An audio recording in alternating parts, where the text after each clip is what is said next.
Welcome to That's Absurd Podcast, your source for everything hip-hop, pop culture, sports, and more. Tune in, subscribe, enjoy.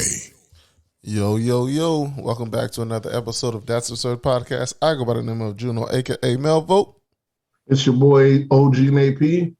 And your boy, Gray. We back again for another week of the bullshits. Fellas, what have you guys been up to lately, man? For me, this weekend, decided to head downtown. Went to an aquarium called Shed Aquarium, just, the pastime. And after that, went to another landmark called Field Museum, very large museum. Had a lot about different cultures, even from beginning of time, from history, even of the U.S., African culture, Native American, Marians and all that stuff. All that stuff. Yeah, it was good. Then after that, decided to head out to another neighborhood. This neighborhood where this is where Obama's from, where he used to live. I think he moved back there again, but who knows? But do they really consider places where presidents grew up at landmarks? I bet. Yeah. Maybe not other places, but first black guy, the first black guy, definitely.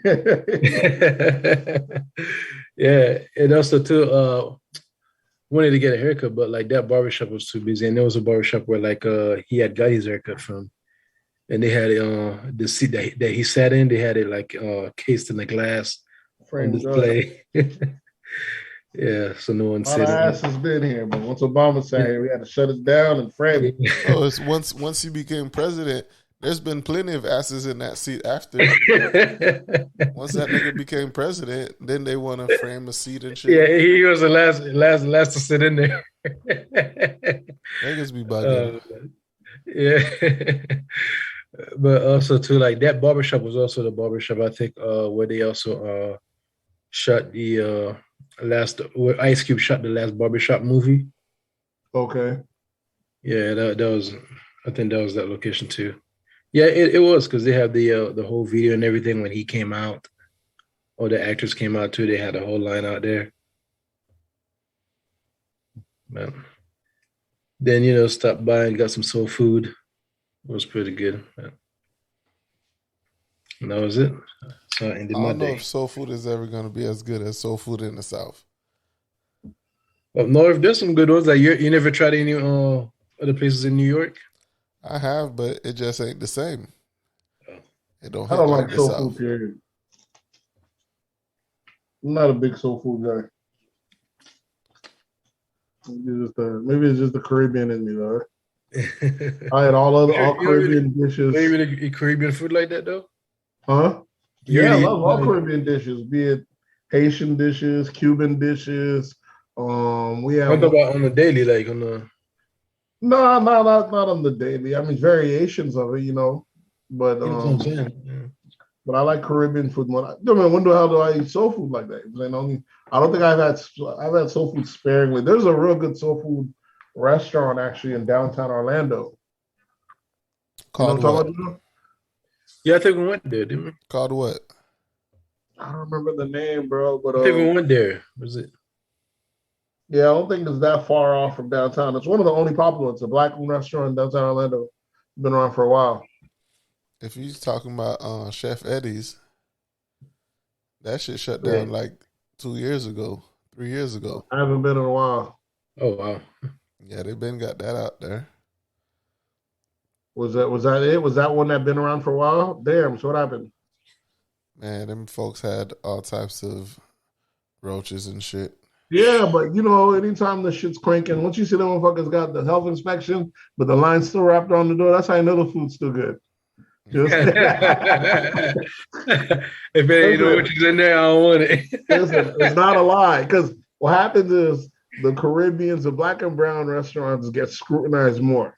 Trust me. Yeah, true. That shit's cranking. They send the fucking inspector there a lot more. You know what I'm saying? Yeah. Than they would at a big. I remember the owner was telling us that she think it's some of these other businesses. Yeah, I'm telling you, it's like coming in and infesting the The restaurant with shit. I don't know if that's the reason. All I know is when I remember when I used to work at Sam's Club in the cafe area, we'd get one inspection every month or something like that. They'll let us slide on some shit, report when people went out. It was way more lenient than you would think a regular restaurant. You know what I'm saying? Yeah. So the bigger brands, trust me, the Taco Bells and the Burger Kings aren't as scrutinized as much as this mom and pop, and especially if they're a black and brown and their shit's cranking.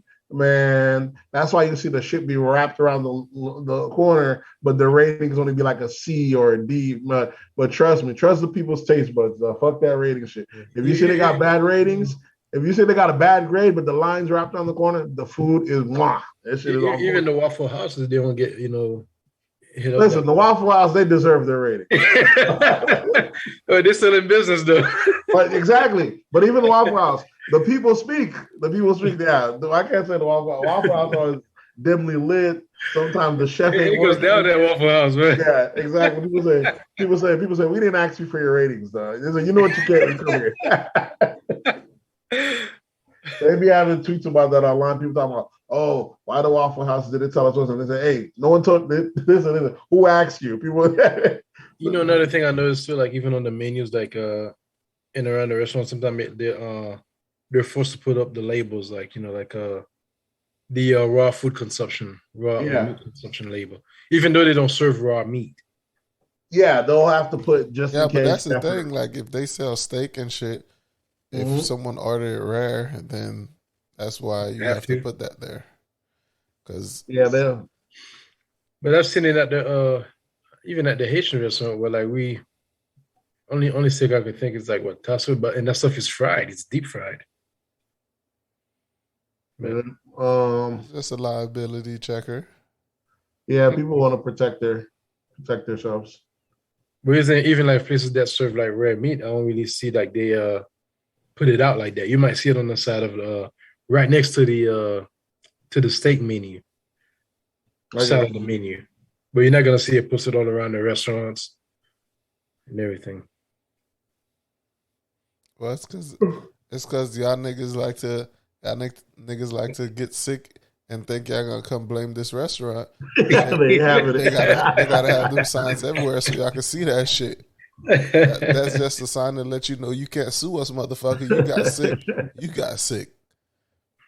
A lot of those signs are fake. You can still sue them, but it's just to make you, even like the wet floor sign, even without the sign, they can still sue them with the sign there.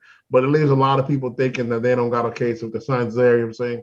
But that's just there, you know what I'm saying, to imagine how much lawsuits they avoid by people seeing that. Just thinking. Well, that's the thing. Will you win, though? Yeah, you can still win. Motherfuckers sue all them. There's people that scam on a whole different level, bro. Like, really you be thinking it's petty that people go to a grocery store and slip and fall. We be thinking that shit don't really happen. But there's people that live like that, bro. Yeah, some people make a career out of it. Yeah, make a career, make good money, too, because these places settle quick. And they want you to non-disclose, so they slip up, they see something spill on the floor at the Publix, whap, bam, get that lawsuit going. Then they go do it at another store. It's insane. There's people that actually do it. That's why they'll tell these companies, they'll tell you, hey, man, make sure you watch your stuff. It'd be a pain in the ass, especially if you're like a vendor at some of these places, like a Walmart and stuff like that. They don't allow you to bring your pallets on the floor and shit like that, making your job a lot harder because, yeah, they get sued right and left, man. Part of the game. People get away with what they can get away with. What about you, Nate? What you been up to this week? I see you didn't get your shit fixed. Yeah, I pushed it back to this Tuesday. That was last Tuesday. You pushed it back. Remember the Tuesday I had the one that I got in. I went outside I waited outside for a long time, signed in, and their system wasn't synced. They said, "Oh, it's auto generated," so they pushed me back. So that one I went to a different dentist on Friday, and that original one that's supposed to be this upcoming Tuesday, I canceled it because they was trying to give me a crown. They're trying to fix your shit. They're trying to give me a crown for $1,200, but what I was originally gonna get is just the bond that I've been had, which is like $200 difference. The bond lasts you like 2-3 years. The crown, they said you're probably gonna be good. I was like, let me go with the bond right now. Let me see that these next 2 years. If I guess $200 opposed to $1,200, I'll take it. I can last a couple more years of 200, and if I do the pound down the line. So that's Tuesday the 18th was the earliest they had open. So it wasn't too bad, you know. Other than that, we went down to the day party. I did two things this weekend. I went to a weed and psychedelics expo in Miami. So they had edibles, HCMs, pre-rolls, all sorts of shit. It's crazy, and especially because Florida is it's not really legal here. So there's like this other type of weed they're trying to push. I forgot what the strand is like called. Delta 9, Delta 8. Yeah, Delta 8 bullshit. So I had to make sure each one I get, don't give me that. If you do, make sure that the strength is super strong. But that's the way around it is a Delta 8. But other than that, how much money you end up spending? Not too much, man. You know, whatever. I didn't spend. I don't use. I'm good as I'm good with the pack that we usually get. You know, that's the thing with edibles. Once you stick with your source, you stick to what you know. I might buy one extra pack of what I don't know of just in case, but you can't really take no risk with edibles because too much bullshit out there. You know what I mean? Yeah. You didn't answer the question. No dip, none of that. No. You didn't answer the question though, Nate. How much money you spent at the weed? Maybe like not much, bro. I'm telling you, not much because I got me an extra pack. I got maybe 100, 200, not much. 200. Yeah. And that's only because we got a lemonade so I got a lemonade. It was like $15, and they had like little like Reese's Pieces type stuff that was like 25 milligrams. So it was nothing. And I got like the kind that I got you. So not much, man. I got plenty of. I don't trust these new. You know what I'm saying, even though I know the strength is supposed to be good, but there's too much bullshit edibles out there than for you to be just spending without trying first. So. Yeah, that pack you gave me, bro. I probably ate one. Any strength? I don't know, bro. I was fucked up. It was already fucked up already. You look at fucked up. So. What else they had? Did they have like extra dessert cupcakes? They had all that. Yeah, I got a lemonade. I got a couple of what's the name, but like I said, I don't. We just went to go do it, and I definitely didn't want to try any psychedelics. I had mushrooms, I had all that shit. It's crazy. I would love to get into the weed business, man. What sucks is when you go to these places, you get exposed. Like I said, majority of them, 9 times out of 10, there's not black people running them. Like I think there might have been. Maybe one black vid. One black vendor there. Big upfront fee.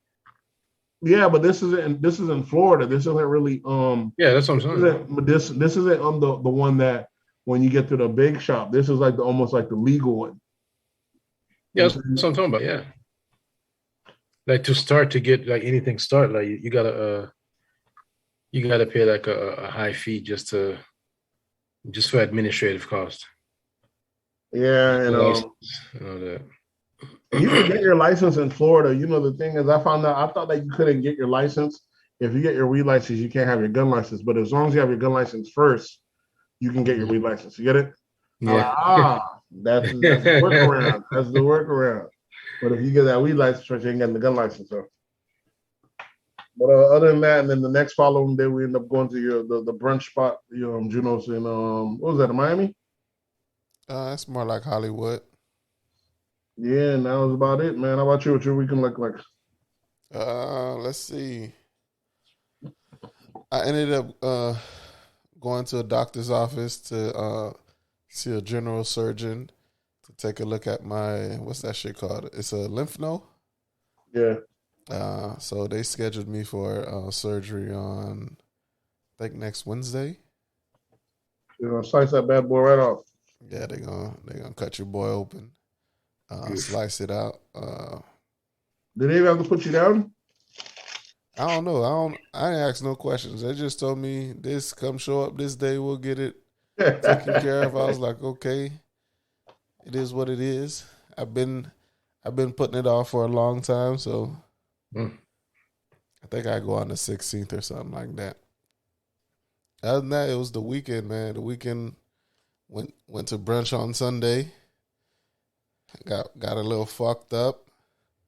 Shit was wild. I just remember playing Jenga, and then playing horrible Jenga, $500 Jenga that they only tell you after you play the hand.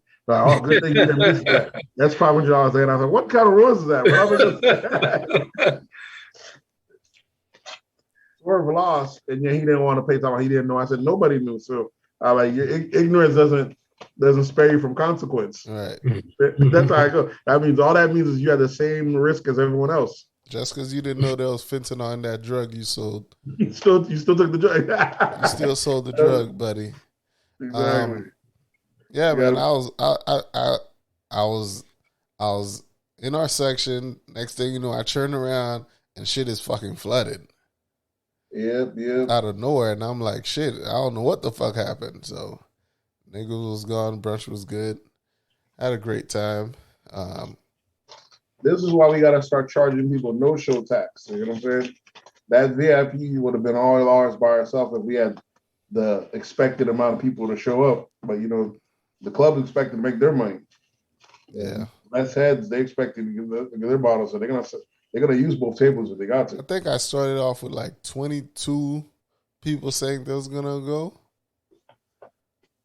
Yeah, you gotta collect the money up front next time. That number dropped down to like 11 by the time we got there. But shit, I still had a good time. Everything was good. Food was good. Liquor was good.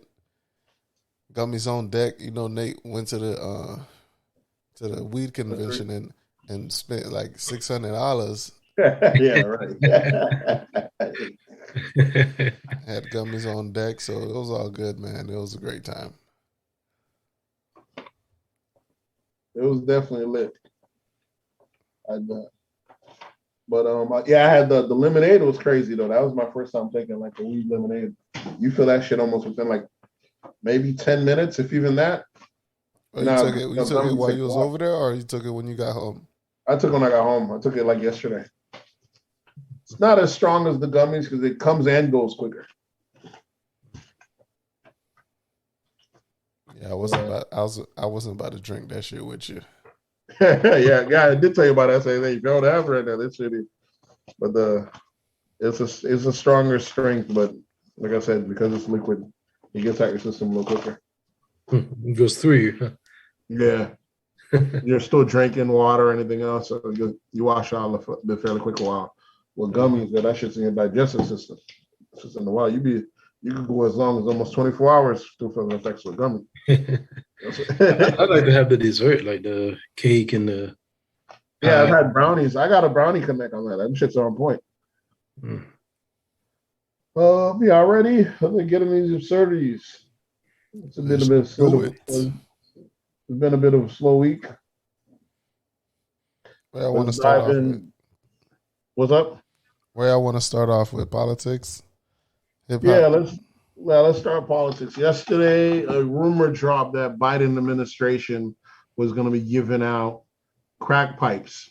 You know what I'm saying? And everyone had a whole uproar. So I posted on Facebook about it. What's up? I saw a post on Facebook. Yeah, there's all the uproar. But come to find out a day later. But I mean, I guess the first reason would be I don't know why people's uproaring about. There's plenty of places where they give out the government or local municipalities giving out free needles. You know what I'm saying? Because they do it to prevent sickness and passing disease and shit like that. It's a prevention of spreading diseases. Exactly. Yeah, because I guess they figure they're gonna do it anyway, so. It is, and so you might as well give them a cleaner way to do it and shit like that. Some people are like, oh no, this is messed up. They're trying to mess up black people some more. I was like, because I get when they didn't do it for black people, people go look like it's racist. How come we are giving these heroin addicts free needles in these white neighborhoods? They're like, all right, we're giving free needles, and we're giving out free crack pipes as well. You know what I'm saying? But either way, it came out that it wasn't true. They're like, we're not putting our money behind it, or indirectly or directly for any pipes, but there are companies that are out there that provide such services for health, you know what I'm saying? Like I said, for transmission of disease and stuff like that. But people try to get on, Biden can't get any good news out, bro. Even when he's doing good, there's just a blockage there. There's just something that's happening where you can't find out nothing. Anytime this dude does something good, it just doesn't stay in the press long. And you know why? Because he's not serving like his his core base. Like No, even when he serves his base, dog. Like I think the media has done a good job at once they frame you. Biden's had over 20, 30 years of him. Whenever he speaks, we're gonna pay attention to catch him say the wrong serve. That's why they say. Well, he haven't really like deal with the student debts. Well, that's one of them. But that's the main thing. That's he cleared out about 6 million student debts. He cleared out a lot. That's it. What, ain't nothing. Not $6 million. I'm talking about like 6 million students. Okay, 6 million students. Yeah, that's a lot. But that message don't go out there. You know what I'm saying? I didn't hear about that shit. Yeah, for the people that went to like the fucked up schools, like the Kaiser Institutes, all those uncredited shits, he went back and had them shits taken off. He did? Yeah. So a lot of kids but most people that didn't go to them fucked up schools that ain't around anymore. You know what I'm saying? Mm-hmm. So a lot of them that folded, he did that. Like I said, he has an issue with whatever he does do something. Why is he protecting the fucking people that got scammed? Like, ain't nobody. Well, that's the first people. That's the easiest one. That's your first tell you to go to that shit. You could have just went to a regular school. It's like not everybody else. But you already know half of the issue with when you bail out the students is people that didn't go to school gonna say, I didn't tell you to go to school. You should have got a trade. Now other people gonna say they went exactly, but the other people that went to school, they're gonna say they went to school, they tried to do the right thing. The school ended up being a fraud. They shouldn't be stuck with the bill. At least some people say, I'll give you that. That makes some sense. That's true, yeah. You know what I'm saying? But there's like if you didn't go to school and it was legit and no one told you to pick that trade, that's the issue. Half the thing. That's America, like we said, that's American. Pretty much, people like, hold on, why he getting and I didn't get it.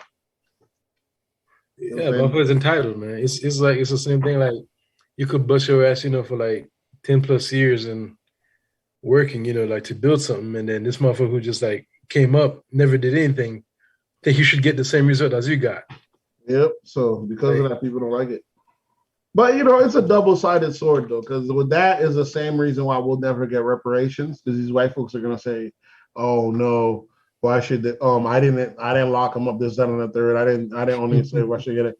But then yet their family members benefited when the government was giving them free land and shit. So they can still benefit, yeah. They're ahead and can still benefit from it, even though they can try to say they didn't do it, they benefit from it, but they can't see how we got hurt from it. You know what I'm saying? Yeah, they don't care. They just don't care. They just don't want to. I don't know if it's they don't see it. They just don't care. They just don't want to. I don't want to give them all that they don't care. I don't want to just say they don't care. That's too easy with cop out. I want to just say human nature. It's not something to not understand, like really. No, because it happens everywhere. It's no different than when like the islanders, let's say like Haitians go to Jamaica, they start complaining about them there because they're undermining getting work for cheaper. Or when they go to DR, the same thing. Everyone's an immigrant on a different area. No places that welcome immigrants because they're coming for cheaper, this, that, and the third. And they're getting, especially if they come in, like in Africa, a lot of Africans don't like us Americans going there, buying businesses and stirring stuff up. Yeah. Because they've been struggling. They're like, oh, y'all motherfuckers coming here with money, raising the price. You know what I'm saying? Nobody likes outsiders coming in because. Yeah, that's true. Yeah, that's just the thing of human nature. People take for granted. It's like, yes, outsiders, but like, African Americans are not outsiders. To who? To Africa? They are? Not to like, U.S., like, getting their reparations. Since when? Right, exactly. These white folks. I don't know what America you live in, nigga. Yeah, they're outsiders. But I'm not saying they may see it like that, but they're really not. What do you think they tell Africans when they say African Americans? What do you think white people say? You think white people tell them go back to your country? They tell them the same thing. The African Americans? Yeah, they'll tell them go back to your country. Even though they have this. That's just what you think these white folks distinguish. And the funny thing is, like, for a person to tell somebody to go somewhere else, like, bro, like, you don't own this shit, bro. Not only that, is the fact that the African Americans own this shit, like, and you have no fucking authority to tell anybody to go back anywhere. Also, the fact that the African Americans you just here to do your little time and be gone, like, so. Yep. Your time, shut the fuck up and be gone, like, just expire. Well, not only that, but the African American probably has a longer lineage here than they even do. But you're telling them to go back to the country. That's the fucking slap in the face. You know what I'm saying? My nigga was talking about the Biden administration. They've been catching hell all week. Yeah, they always like I said, they always catching. What else have you seen them catch? Some shit about one of his top advisors had to be like forcibly removed from the White House or some shit, some bullshit. I was Why like, niggas ain't trying to Joe, leave? they thought Trump was running a shit show. Fucking Biden doing the same shit. So I think it's gonna be hard for any president after Trump because the amount of eyes and shit that's on the presidency and all that shit now. Yeah. Motherfuckers got their eyes on that bitch and reading through everything. I would say it started when Obama became president. Because before that, motherfuckers didn't care nothing about politics. Niggas didn't give no shit about politics. People did. No, not really. There are people who there are separate people who were into politics. Wasn't pop culture. Now it is pop culture. Yeah, exactly. After Obama, it became pop culture. Yeah. That's why everybody have their opinion about this, about that. Now you should have done this. But the whole time before that, nobody really gave a damn. Yep. Only thing I'm seeing that was removed is that he's ousting a Trump loyalist from his advisory board. I don't know if that's what it is. There's a couple of things like that. Someone like, he had certain people that for his COVID advisory panel and stuff like that. He's kicking some of them out that like that nigga's loyal to Trump. Yeah. I ain't been doing but sowing discord this whole time. I gotta go. Yeah, he's also catching criticism for the judge he's supposed to appoint. Yeah, I think we spoke about that. Them appointing a black judge and people saying appointing a black female judge. Yeah, that shit is kind of wild, bro. Like, imagine you post a job posting and say, you know what, we're hiring a black female. Even if that's not how they say it. When they how they used to do it back in the days, we're hiring, colors need not apply. So this one they say we're hiring all colors except black females need not apply. So they're not selling you nice because they're just telling the rest, y'all don't need to apply. That was let you know the one thing. It only sounds wild. Everything you do sounds wild. When you're doing, what's the thing called when they're getting black folks, when people saying black folks are coming in through jobs, when they force to hire colored folks, what they call affirmative action. Affirmative action sounds wild when a company is forced to hire black folks or women and stuff like that. But without that, motherfuckers just affirmative action. I think affirmative action, like you have to hire a certain amount of black folks, which makes sense if you say you're equal opportunist, then 13% of your fucking company should be black then. No, but like I said, if it's your company, you should be able to hire who you want for your company. If I want this bitch to be nothing but family members, I should be able to do that. If I want to be nothing but my community, I should be able to do that. But if they didn't do shit like that, black folks, some of the reason black people don't have jobs is because of affirmative action. Some of these places, because these places were just gone. Well, what they stick to what they know, hire their own people. Mm. Without these laws in the books, these motherfuckers, as we see, when they weren't there, they weren't hiring. Plenty of jobs had opening. They'd say black folks need not apply. Like, we doing bad, we got bad customer service, but still, we'll just go without. Black folks need not apply. So that's why some of these laws are in the book. So that's the reason the whole time this country has been around, over 400 plus years. And motherfuckers still ain't having not one black woman be a judge. A judge yet. Court judge.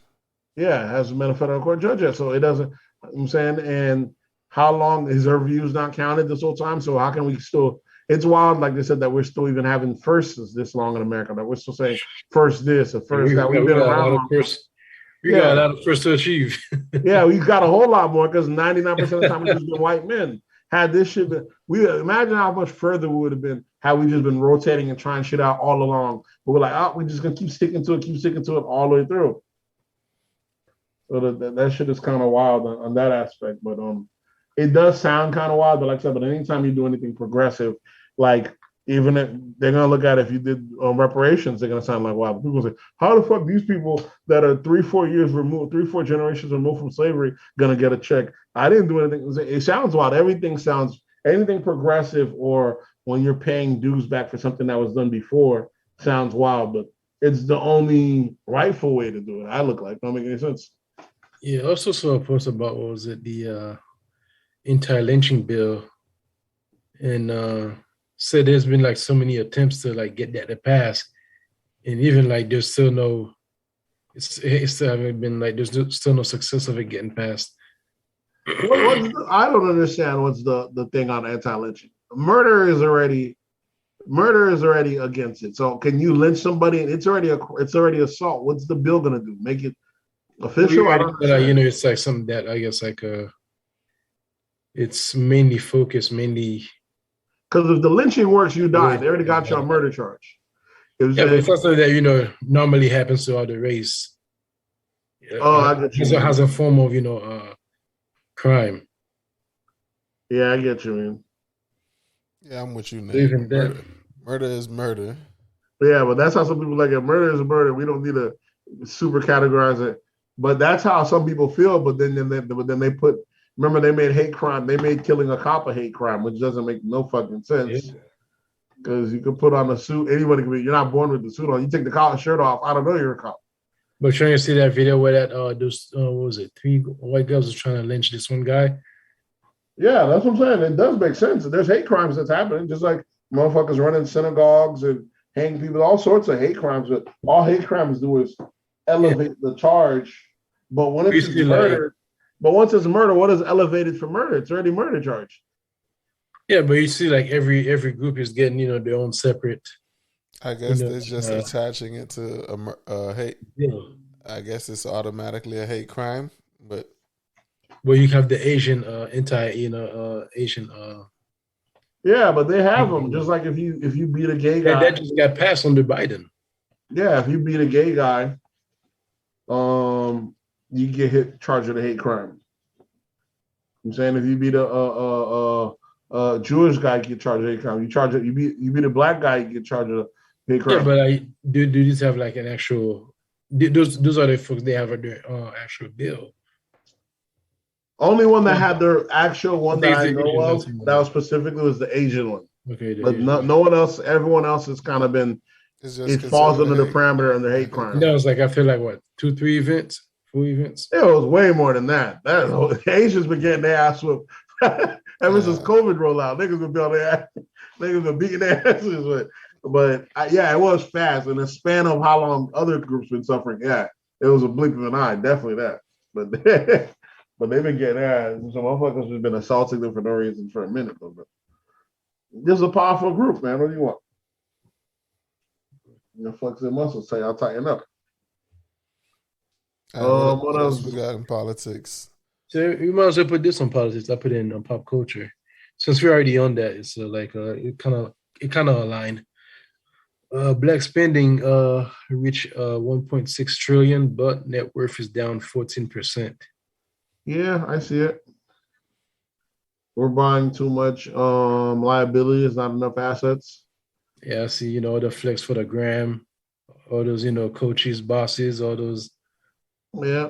If your income, as long as your wealth is tied to something that's growing, you're gonna make money. So if you had stocks, a home, in some cases, if you had the right car, if you had a truck, your network should have went up. You know what I'm saying? In this market. But most of the time cars fall down. But you know how trucks right now, them shits is through the roof. But there's a thing that's what's happening right now. Like net worth should have been up also. Yeah, but how much people are buying homes? But niggas not saving money. They're not saving money. Everybody's just spending bread. Yeah, you blowing bread. It's not just saving. I mean, that wouldn't be net worth either. I mean, you're talking about like land, real estates, businesses.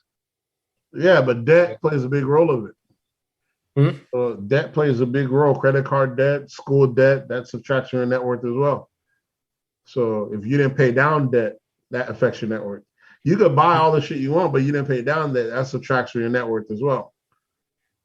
And you know what I'm saying? And debt's always compounding. You know what I'm saying? Motherfuckers don't just say, you owe me and you don't owe me anymore. If it goes to the creditor's hand, they still timing from the time they got it. Is that your only deal is can you set up for a fraction?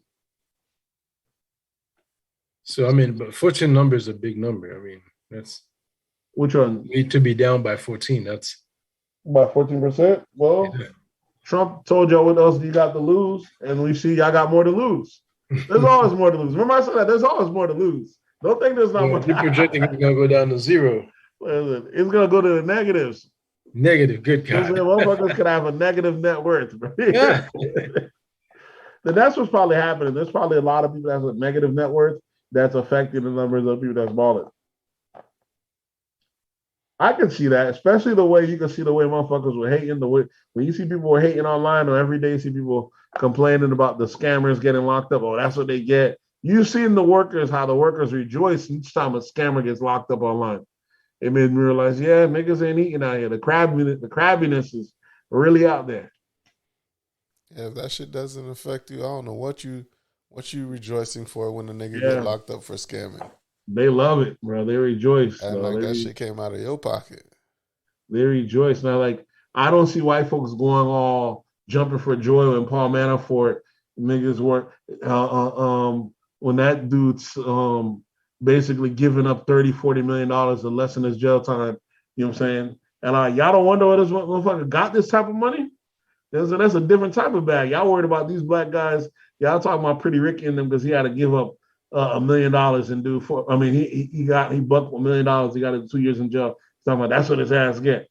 2 years for $1 million is a great trade off. Yeah, that's $500 a year. Yeah, that's a great trade off. Yeah, actually. And two, I was like, what is that? I ain't saying that money ain't come out my pocket. What the hell I give it that? How many people wouldn't go sit down for 2 years for $1 million?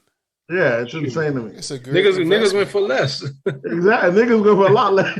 Niggas 20 years for less than that. So, that's a like Nipsey said, that's a sweet deal. Exactly.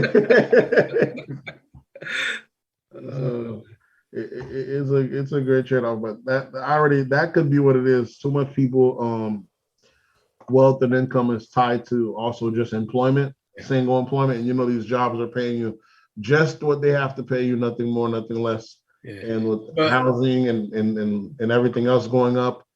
But looking at the explosion, how everybody, like looking like they're doing fine. Everybody's that's stunned. The thing, like everybody's becoming their own boss and saying they work for themselves, and they're making less money than they made when they were working a 9 to 5. That's true. They just don't realize it because you think you balling because you have all these sales, but your expenses are super high, so your profit margin is lower than what you were making at your 9 to 5. So you were better off at your 9 to 5. As I'm saying, not only that, in a way, in like 2-3 years, all of a sudden everybody became millionaires. I'm like, damn. Yeah. Not only that, even if you had making more money, if you had poor money management before you made money, you're just going to have it on a bigger scale now. So you're likely to have even more debt now that you have more money. You just have more nice things. Yeah, true. You made the first million, and you jump into buying the Limbo, the Cullinan. Exactly. You made the million, but you spent 2.1 million. Now you know what I'm saying? Now shit gets real quick. Then you got the big crib. Then you got all that taking trip already. So, but every other group, their net worth is up. The Hispanic net worth went up. I could see that, man. I could see that. That's why what's the name told Eddie Murphy and then Rick James. What he said? They should have never gave you niggas money. Oh, classic. That was a hilarious one when they gave the reparation episode. They should have never gave you niggas money. Niggas. You give people a big windfall in too short of a time and they don't get to learn about it. Yeah, as I'm saying, the consequences are. I remember seeing something online that they talking about if you gave everyone in the world money, let's say if you gave everyone else $1 million. Yeah, I heard it. What was it? It was if you redistribute all the money in the world. Yeah, they said within ended up just going back to the people that got the money. Yeah, it said within a year or so, something like that. It would just come right back to the same rich people all over again. I'm like, damn, that's just insane. In this case, it might be even worse. Man, that shit is wild. It might be worse, yeah. Yeah, to expect the bottom group, like I said, that's why when you pass broad-based policies for everyone, the guy at the bottom is still gonna hurt because he's with everyone. He's gonna still be at the bottom. His position doesn't change. If you want his position to change, you gotta tackle him directly. You got to do something for him specifically to elevate him. That's not going to happen. Yeah, that's what happened. That's why women's income grows, because they pass women-specific businesses. They have women-based loans you can get, or startups, because I guess there's studies that show when women businesses do good, the community does good, stuff like that. So there's plenty of like women initiatives.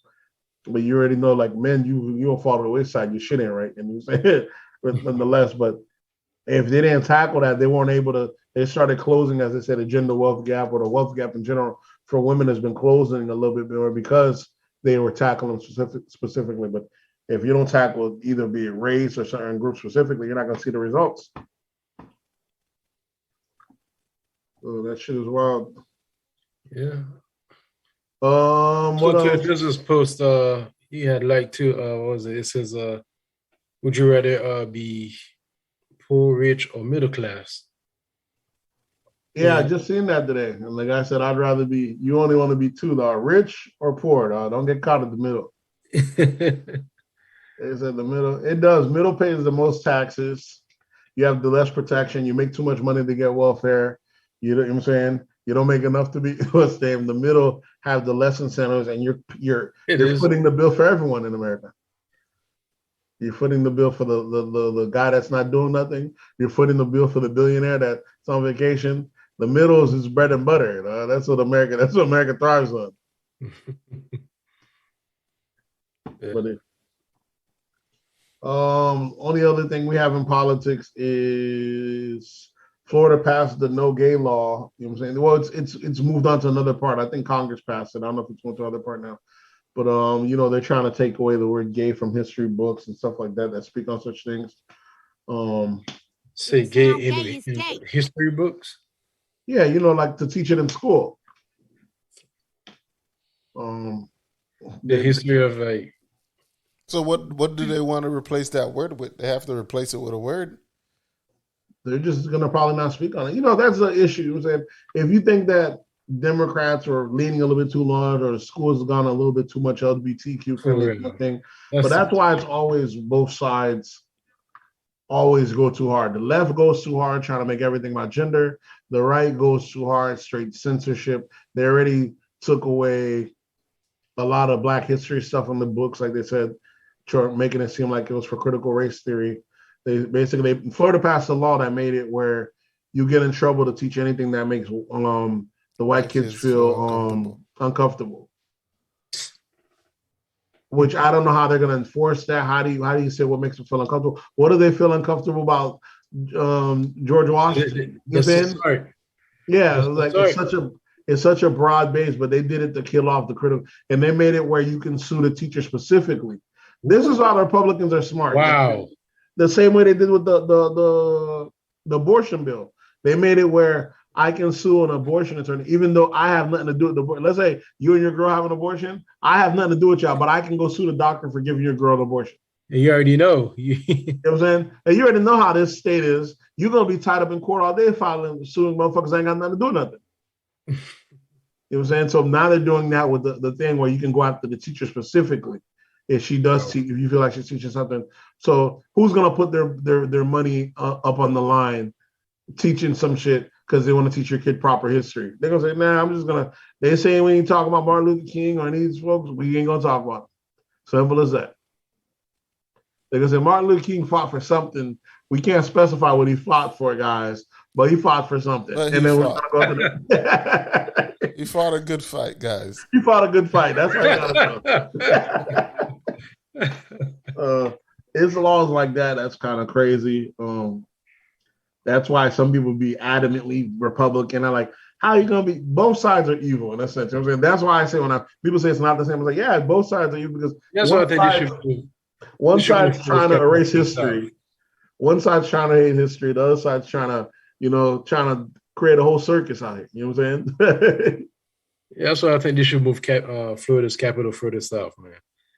Even further? It's not good where it's at, man. It's not. It's not a good representative of the state. It doesn't. It doesn't look like Florida at all. So the capital should be in what do you think? Alabama? Not Alabama, but somewhere like in the middle or further south, like maybe in Orlando or in between Orlando and Tampa, in between Orlando and South Florida. Well, I mean, Tallahassee isn't like rural like that, anyways. Though Tallahassee's a college town. It's a college town. You know that's fucking liberal as fuck. Yeah, it's not. What you're getting from Florida has nothing to do with Tallahassee. Yeah, the way Florida's voted, you think the college and the college students are liberal, but the resident there, they're conservative as hell. Yeah, but I don't know if they're the ones out here pushing. I'm pretty sure these stuff are coming from, because these are grown kids that are. Who knows? It could be. It could be from their parents there. It's insane. It just like you have like a corporation. Mm-hmm. The employees are. The employees are liberal, but the CEO, corporation is. Yeah. The corporation is right. Yeah. CEO, I don't know what the hell they talking about. Yeah, so it's wild. So like I said, they're trying to kill history, and now they're going after the word gay and stuff like that, and trying to take that from textbooks, and we'll see how that works. What do you say? I could see it passing because, like I said, we do know the LGBT community had pushed the envelope a lot, and a lot of people are fed up with it. A lot of people say, "Over, get them up out of there."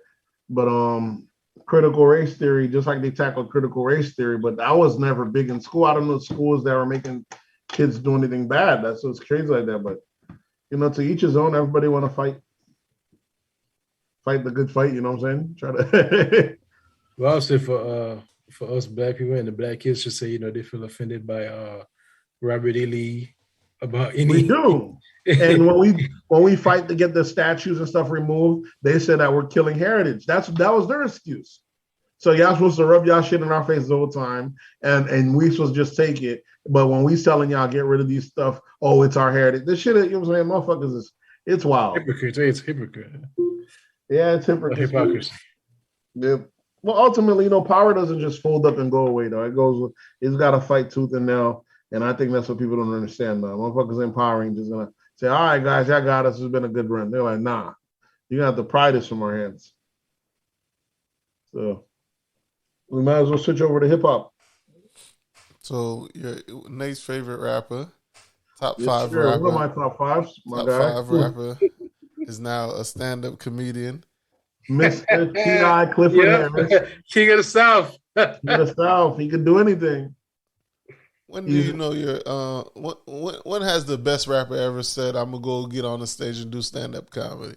When you're good enough to do anything. Did you listen to the stand-up? I've seen little snippets. I don't think he let you record his whole thing. You say, it's still working on material, but the stuff I heard so far was pretty decent. And if he's actually on the road working out his craft, it's good. He's going to get better. I always thought rappers could do comedy anyways. I think the grind... I remember I said that on here. I think the grind as a rapper is harder than a comedian. So if they ever went to that space, they would flourish. Yeah, but they got to be funny. Think T.I. can be funny? People that are funny, the reason they're funny is because they work their set. They'll do the same set day in, day out at small venues, and they take out the sorry parts and get the good parts. Motherfuckers, that's why some of the people that we grew up with that were legends, that were funny, they're still doing the same jokes 20 years later because they only was able to give us an hour of funny in 20 years. You know what I'm saying? But a rapper, a guy that's used to throwing away lyrics, throwing away freestyles, creating, I always thought a rapper in the comedy space, there's going to be easy money. If you're creative, you're a thinker, you can take out, pull it and pull out, pull in, pull out. Most of these comedians can't do that. I think Trick Daddy would be a great comedian. Yeah, you know what I'm saying? It's just the trade-off that you're willing to do. If you're a funny man, are you still be able to be seen as a tough guy? And when you're a rapper, you don't want to be seen as a funny man. Sometimes saying very few want to go that lane. They want to do that persona. But T.I.'s rap horizon has already left. He's gone. He's a legend on that aspect. He's not still chasing chasing music charts. So now's the perfect time to let me pivot on to this comedy scene. Yeah, once you hit the comedy stage, you ain't no coming back with that tough guy shit. Exactly. That's what I mean. But it's a perfect transition. You think T.I. is going to be able to make that transition? I've been seeing him doing sets, and I haven't heard no bad reviews. Motherfuckers quick to hate on T.I. And I've been seeing nothing but good reviews. You know what I'm saying? And I think it's dope, man. If he hangs around with enough comedians and he does take it seriously, if you follow like Brilliant Idiots or shit like that, someone like Andrew Schultz, speaking of comedy, they take that shit like a sport. If you do it enough, dog, and you can start sharpening your things and getting better. We've seen people do it in shorter times. Look at like Amanda Seals to when she got her special and shit like that. If you actually going out every day, getting your best comedy out, this, that, and the third, you can make a stand. You can do some dope shit. We'll see. Only time will tell. And there's variations of comedy. There's comedy people that are not all the way funny. Some of them are like storytellers, like philosophers, like Dave Chappelle. Dave Chappelle, even when the special ain't that funny, you getting some solid gems. So you can get to that level. You get some people that are just funny straight through and through, like Cat Williams. You know what I'm saying? You get some people that's situationally funny, like a Kevin Hart. So there's different aspects you can get out of comedy. But I would like to see, I would like to see maybe even a T.I., not even like a Ludacris go into it. There's people that we knew that was kind of funny that if they would have made that segue over, that shit would have been fucking hilarious. Nah, I like my rap. Rippity rap.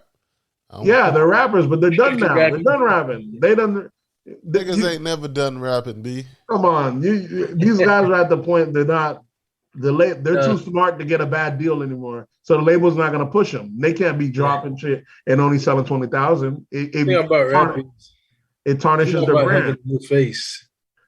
It's not, rapping is also very youth oriented, but it's still that the fact that these boys are too rich, they know too much and they be getting bad deals. So they're not going to be plugged into the system anymore. So it makes sense that they're going to go to radio, go to TV. They're going to do some other shit to stay plugged in, but they're not about to sign a record deal all over again for another 5 albums and after tour and do shit it don't make no sense. Wait till the comedy street and they start passing out 360s. That'd be crazy. Right? Niggas gonna be like, shit, I'm back where I started. I'm back where I started at this age. That's basically they basically own you. The comedy industry has exploded so much now because there's comics, there's Instagram comics, social media comics, people that are popping online. They could just they get sets just from doing the little clips. There's walkthrough money. So it's just a different bag, man. You know what I'm saying? The only thing that makes me realize that's kind of crazy about it, it's kind of like, I feel like T.I. is almost like an athlete. He did his time. He served his team. He got his championships. How come he don't ride off to the sunset? It makes me realize this guy must have a very expensive lifestyle that he has to take a broadcasting gig right afterwards. Because I'm always wondering, Shaq's like the only one I give the excuse for. The rest, I don't understand. I'm like, bro, you've been out the house every day for 10, 20 years. You retire, you got a shitload of money. Why the fuck you just don't go home? Why shouldn't I be seeing you on my Monday Night Lives and shit like that? Shaq's the only one we know that's just doing it because he wants to. You know, that guy got you're getting different kind of bread. But like, I always liked the fact that we never saw Jordan again. Jordan rode off into the sunset. No, he didn't. He went to go on his basketball team. No, that was years after. But I mean, the fact that he never did broadcasting. He was like, nigga, I'm not gonna retire to go work or not go pick up another 40 hours a week. It don't make no sense. I could do spot dates if you want me to do that, Papa. Even Phil Jackson. Remember when Phil Jackson's in the Lakers? He'll only come back, but if he'll only do home games. He won't do no away games. If you're gonna retire, you got to do it on your terms. What does this have to check in every damn day? You know what I'm saying? I be seeing Charles Barkley and Shaq and them when he's putting up on his IG and they're doing their conference room, the pre-meeting room. These niggas really at work. I think Kobe would have had that same path Jordan did. Kobe would have went back into broadcasting. That's how I feel like the superstar should go. It makes sense. Shaq's the only one that makes that massive amount of bag that's doing it. He seems like he like having fun. You know what I'm saying? He lives different. He has all these endorsements. But everyone else are like, damn, man, y'all niggas.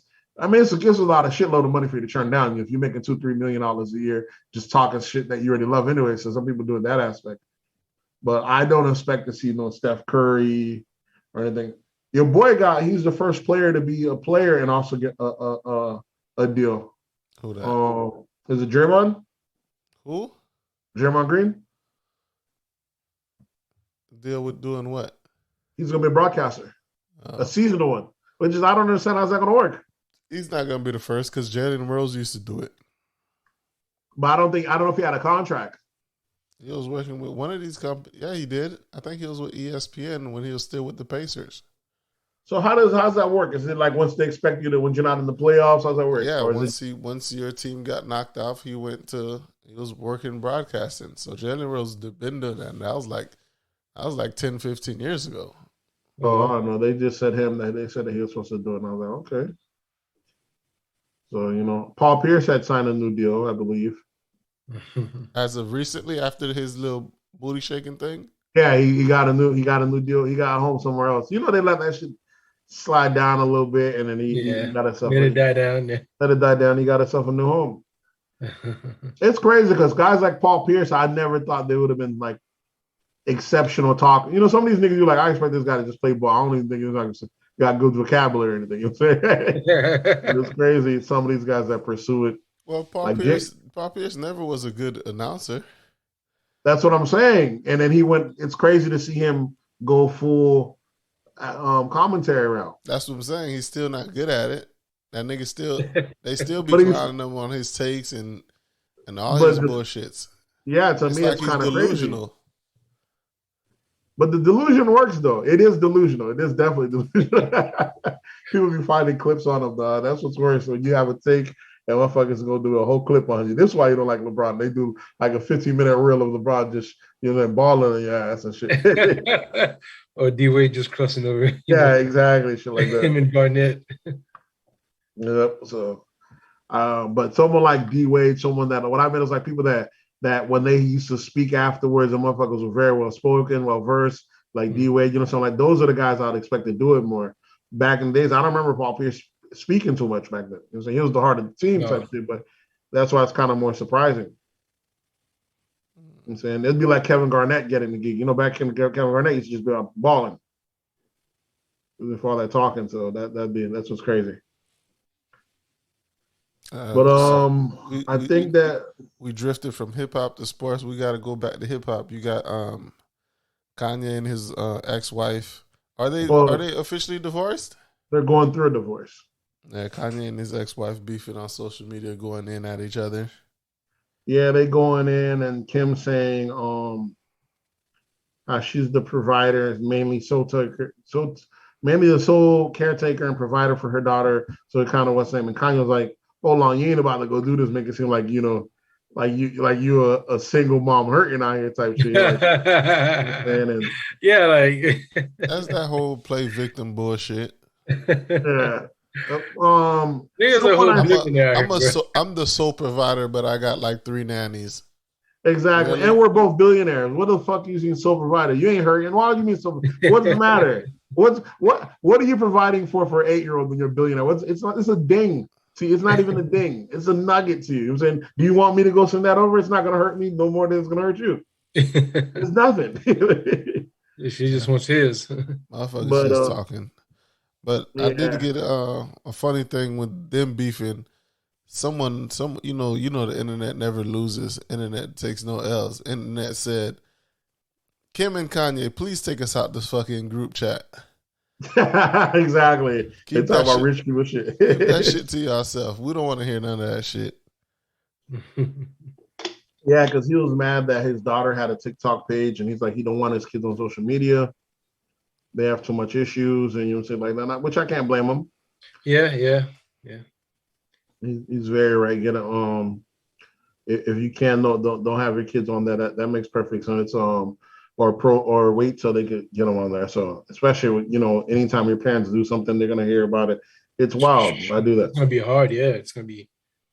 I mean, I'll be surprised if she's not already getting it from school. Yeah, that's just where depression starts with them celebrity kids. Let them on social media, then they're gonna see that Kim and Ray J video gonna pop up one time on her right on their feed. And everything after, all the naked photos, all the stuff that people say your mother done did, all the books, yeah. Yeah, it is kind of wild. So them two have been beefing, but I seen someone online did a hot take that I didn't even realize. Like someone said, this is just the beginning of it, buddy. You might as well settle while you can. She's coming from you're a billionaire. You want this thing to be example. Maybe she might want a couple hundred M's before you go. I know you didn't. I know you might have a prenup and all that, but she could get real sloppy out here, my boy. You know what I'm saying? And yeah, I think she, came out here still winning. She preserved herself and knew how to walk. I think she just did Vogue magazine this week. So this was the magazine that back in the day she wasn't able to get without Kanye or something like that. But she only got that quietly without your boy while he was going through, letting him know that your services are no longer needed, my good sir. We eating out here. So what else we got in hip hop? What else we have in hip hop? Snoop Dogg acquires Death Row Records. Yeah. Which is dope. It's something he said he wanted to do. But what is Death Row Records right now? It got bought out when Suge Knight lost a lawsuit a long time ago. It went to bankruptcy proceedings, and I believe the people that owned like a toy company had ended up buying it or some shit like that. His catalog and the shit broke up. So he owns all the catalog of Death Row Records now? I don't think so. I think they broke it apart differently. So I think the initial imprint that bought the house, he ended up buying that. Yeah, it'd be too expensive. Like, he only do a catalog. He wants to now just be the owner and stuff like that, get what he can get back. I'm not sure if he got everything else because they ship those things different places, you know what I'm saying? But he's now the owner of Death Row Records, which is what he said. He said he would have loved to have been the one to get it at the auction back then. It was like, it means something to him more than, you know what I'm saying? Since Suge can't have it, but he says he helped build it. Yeah. Made his own work in there, Tupac, Dre. Yeah, so it means a whole lot of people, yeah. It'd have been crazy if Dre would have got it back. Because Death Row was supposed to be Dre's. Yeah, it was. Yeah. And your boy took it from him, and he started all over. But he ended up good. But it's dope though to see how that works. And that it meant something to him, and he got it back. Yeah, congratulations to that nigga Snoop. Snoop always out here winning. So exactly, Snoop's a fucking legend, bro. Motherfucker does not lose, just keeps winning, living his life, living his best life, loved by everybody. Walking memorial. Yeah, motherfucker just be chilling now. Snoop's definitely, and he might be overdue for another hit. Every now and then he drops one every 6-7 years, just out the top of your head, give you a quick hit and dip out. That Snoop Lion. Yes, exactly. So, I don't know if we have anything else in sports. Your boy, in hip hop, Tory Lane's been dropping little subliminals, and I noticed they've been talking about that case. Let me find out this case got dropped. I'm telling you, bro. Fucking nuts with no coverage. With no coverage. Because we haven't heard nothing. The case just started. The case just started, and it was going on. And they just stopped talking about it. That shit started like last month, bro. Yeah, and they were going through trial, and they just stopped talking about it. Let me find out this guy's a free guy, free and clear. Not adjudicated. That shit is wild. And we're getting no coverage on it. I told you a plea deal. Yeah, a plea deal happened. No plea deal. My nigga didn't do shit. What he pleading for? Yeah, he talking like a free man. Look, we're not getting no coverage of it. It don't make any sense. As a man, once you're blamed, you already it stays on you. Yeah, it's crazy, man. That's how that works. Only other thing I have in hip hop is Meek Mill saying he's giving advice to the fellas saying nowadays you just gotta find your hoe who really like you and beg her to stop. A fucking wild boy. Other than that, I think another rapper shot off a tweet. I think NBA YoungBoy said never sign the Atlantic. Trust me. I thought him and Meek Mill's been going back and forth talking about Atlantic this, Atlantic that. Yeah, them motherfuckers have been dissing Atlantic, right? So, Atlantic getting a bad rep out here. Yeah, it's only two people complaining. Yeah, it's huge. I mean, they don't really have that many. Yes, two big stars complaining about it. It's not a good look. Yeah. People telling kids not to sign, go buy this stuff. And Meek's been very big advocate on telling folks stop signing with these companies and shit like that. That's the thing. What's the name was just on $1 Million Game with Gilla the Kid and Wallow. What's that nigga name from Memphis? Yo Gotti. Yeah. That nigga explained it clearly, bro. It's like y'all always putting the bad rap on the record label, but if you had $1 million, you wouldn't put $1 million on yourself. So what you expect the fucking record label to do after they put up that $1 million for you? You expect them not to eat?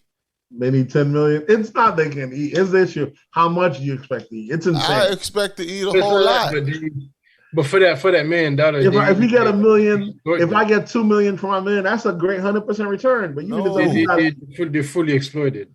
Yeah, you expect the 10x. Listen, 20X. you got these niggas that won't spend that money on themselves. If a nigga won't put the money on himself and somebody else does, what you complaining about the nigga that put the money on behind you? Yeah, I mean, I guess they should agree they should agree on like a certain amount. There's no certain amount. That's what they caught these niggas young. They caught them at like what, 18, 16. There's no certain amount. I'm putting up all the bread. Yeah, but you gotta understand who you're talking to. Like you're talking to an 18-year-old, you know.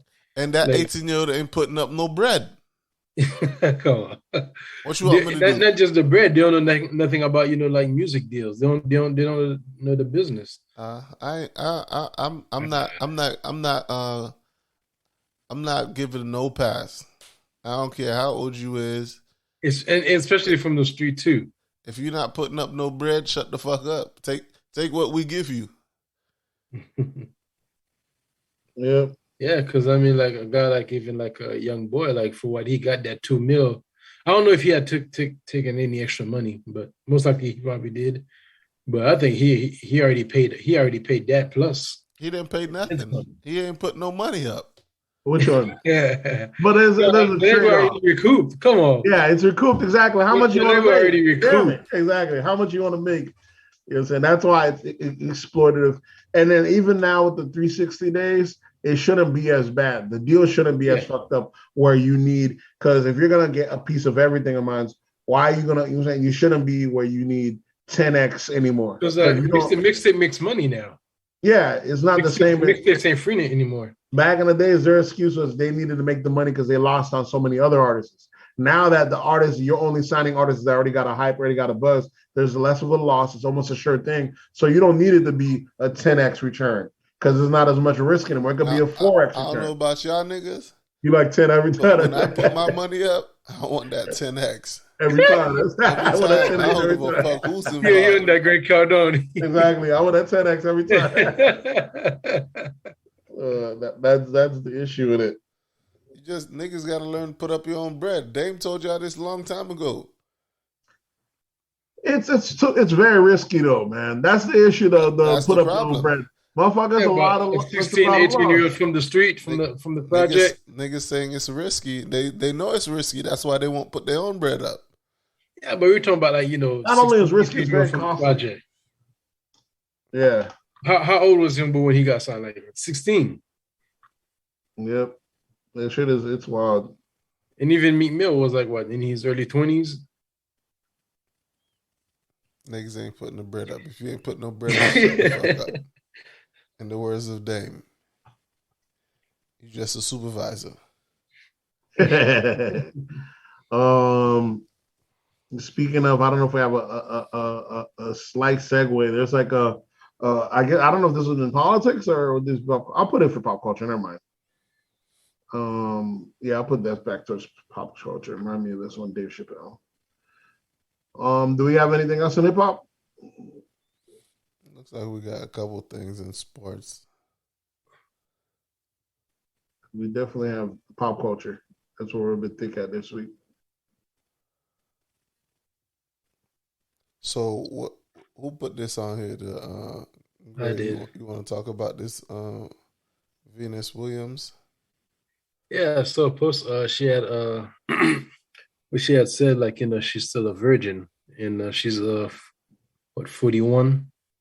Yeah, I did hear that. And people are shocked, like, how come, like, damn, like, I believe her. That can make sense. Motherfucker, you've been a millionaire for almost 20 decades now, multi-millionaire, top fleet. You could have a lot of people that's intimidated.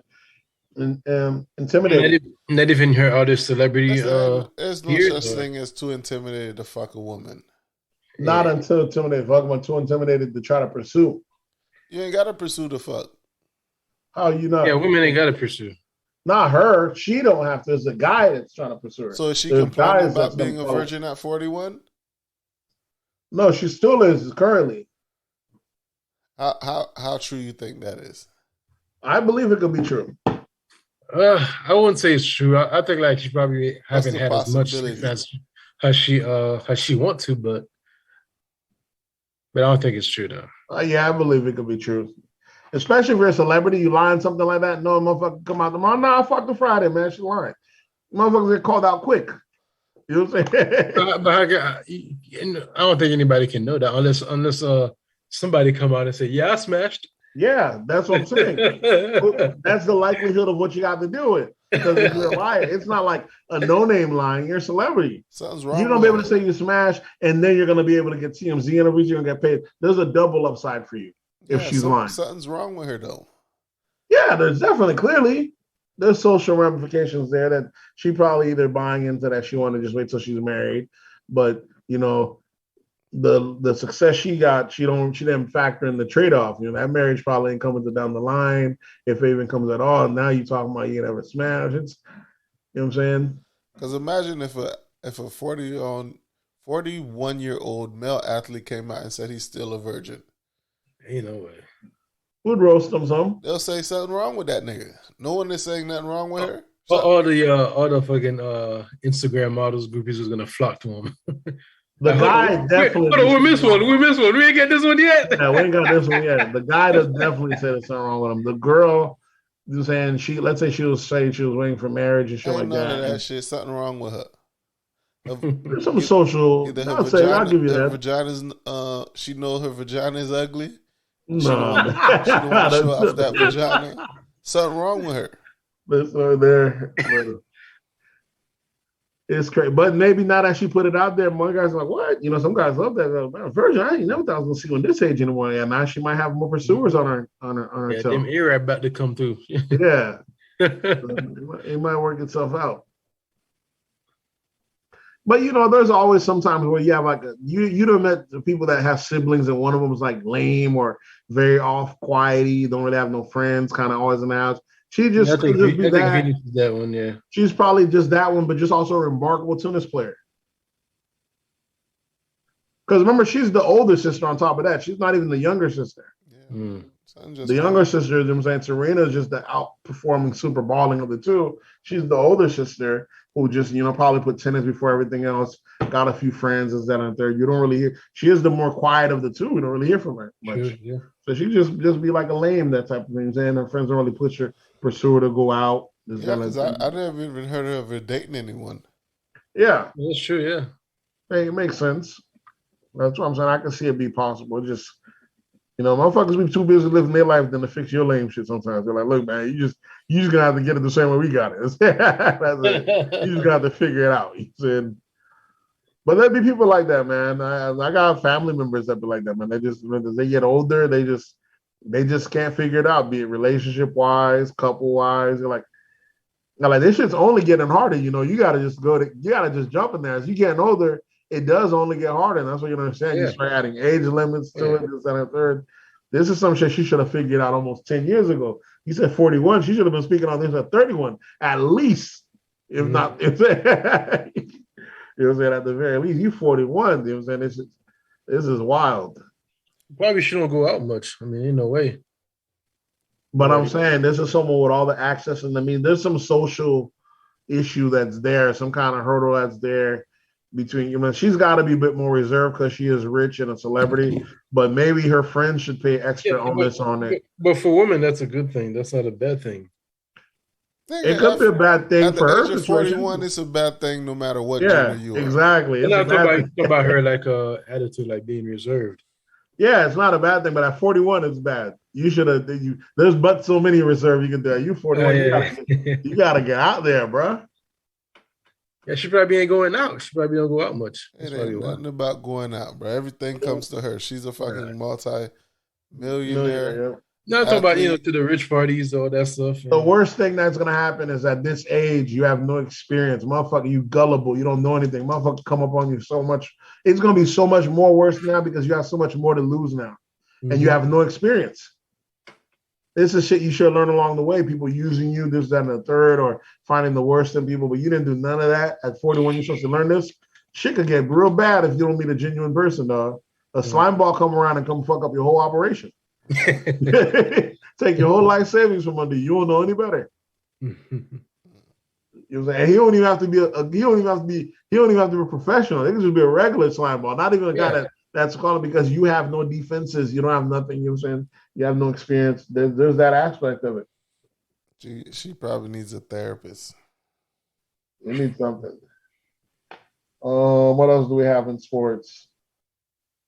The NFL still fighting claims of racism, against racism. I forgot which player just came out and was saluting. Was it Vince? No, what am I thinking of? He was basically saying he sided with the coach that's going against the NFL right now, and he was complaining, saying he remember when he was playing, he felt like the team was taking that season and didn't make any sense. He was going to the coach, you're like, bro, why are we storing in this play, coach? You know what I'm saying? Ain't like the other team don't read our fucking books. It don't make any sense. But it makes perfect sense why these games it'd be dirty out here. We out here putting our lives on the line, running and shit, and these motherfuckers intentionally taking seasons. Listen, when the boss says something goes down this way, it goes down this way.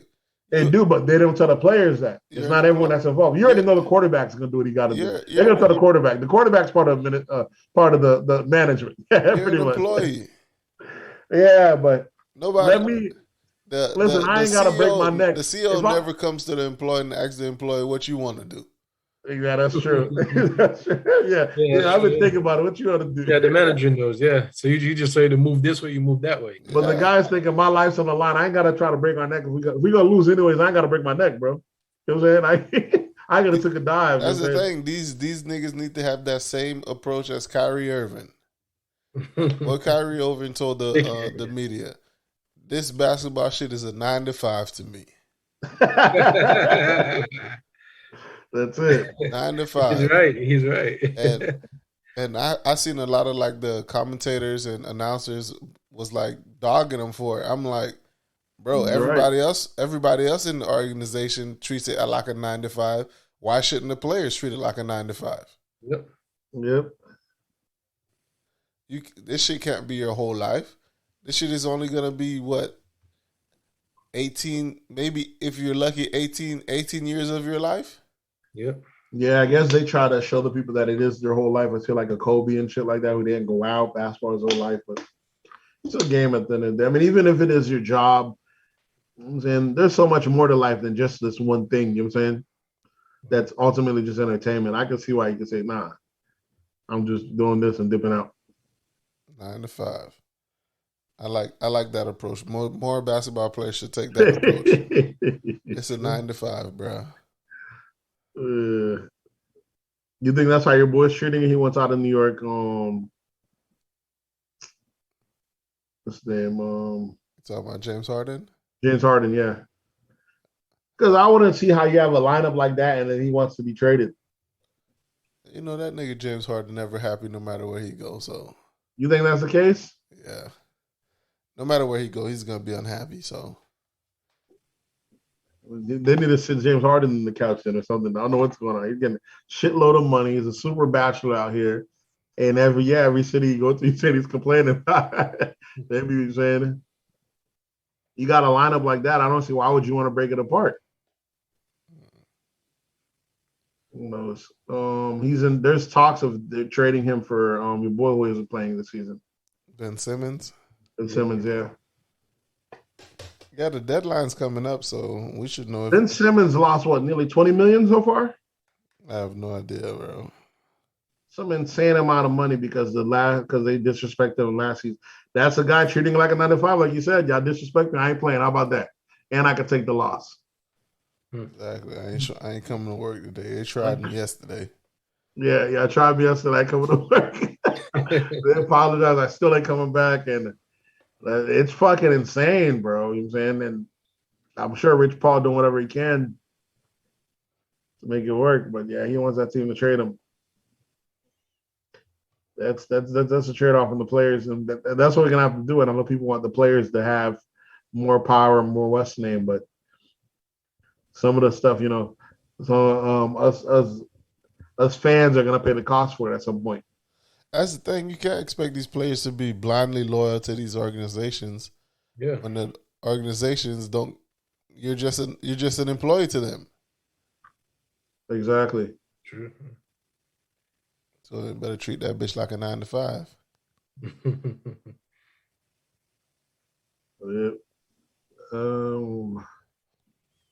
What else y'all want to hit on? You might as well sip on. We got a sports. I got anything else to sports? Y'all to dip off the pop culture. We could jump into pop culture. Okay, in pop culture, your boy Joe Rogan issued an apology for all these old footages and videos and stuff like that. And Spotify went off and took away 70 episodes of him, of where they have like racial slurs in there. They took it off. And that's it. Some people are going off. They want Spotify to cancel them or get rid of him, but people really don't know their math or anything else like that. And there's some people that are saying that he should be out of here. He's wildly racist, and that and the third. To me, it's wild. I don't see him as racist. Every video they showed him saying the N-word or saying nigga just in general was him speaking of the word. That's what he's saying. It's kind of funny that we have a word that we can't say the word nigger. It doesn't make any sense.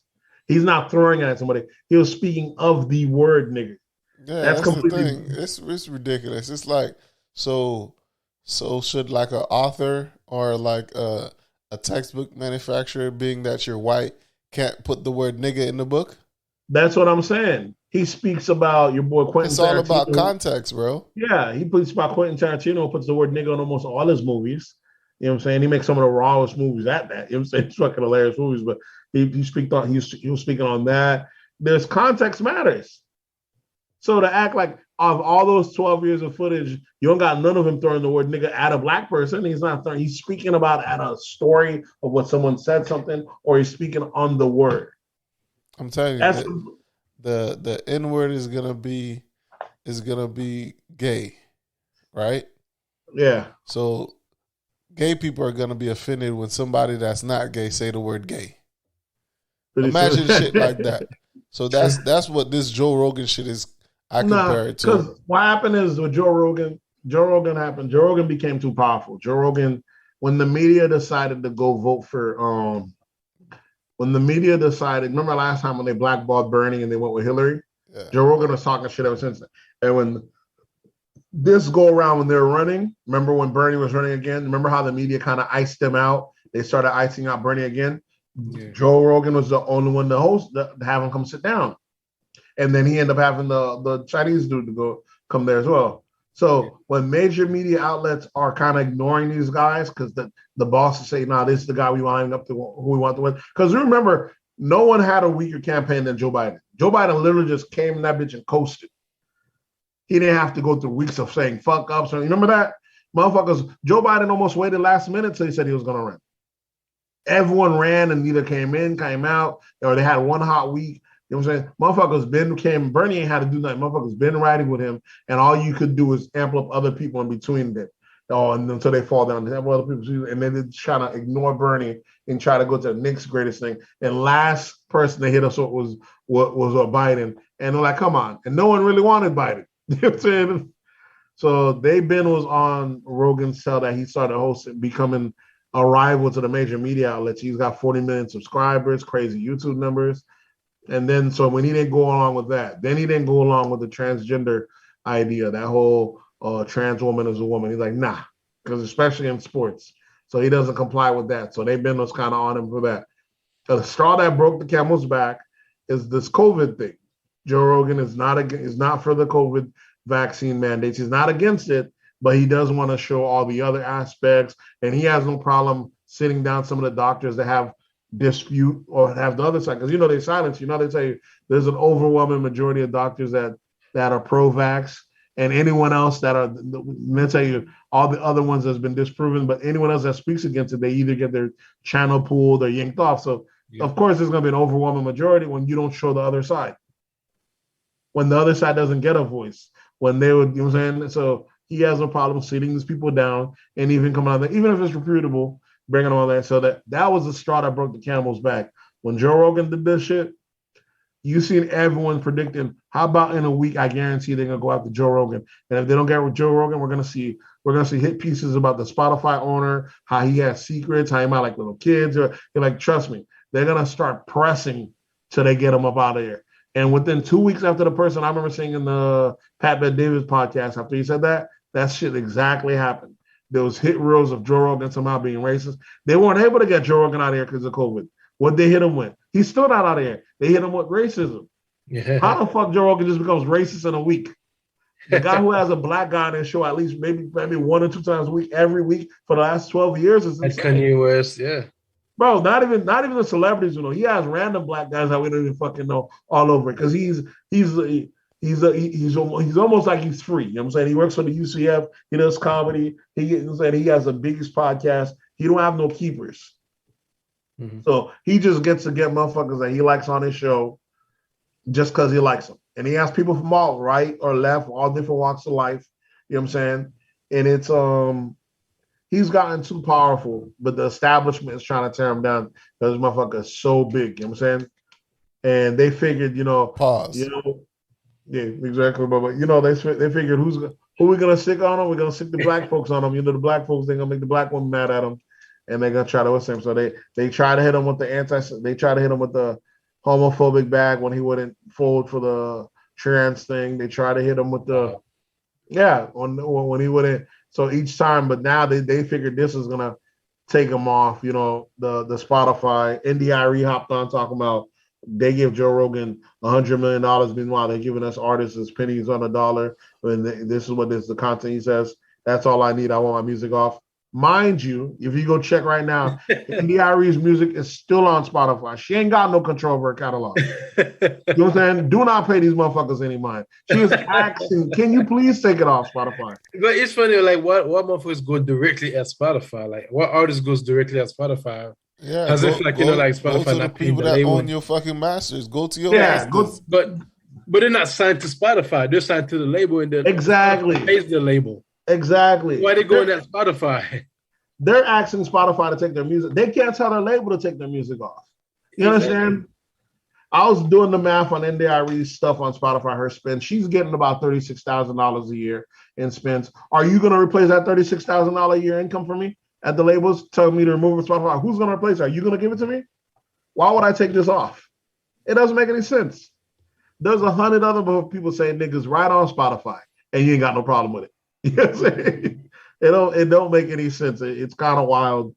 But if you're even remotely a fan of the Rogan podcast or any podcast that has different viewers on there that kind of give you a chance to get the critical thinking, which a lot of people lack nowadays, it's either one side, give it, take all. You can't hear other. I remember being fully enthralled. Talk. Yeah, just the echo chamber. I remember when I first was getting into politics, you're like, oh, you can't even. I don't even want to hear a Republican. You know what I'm saying? That's it.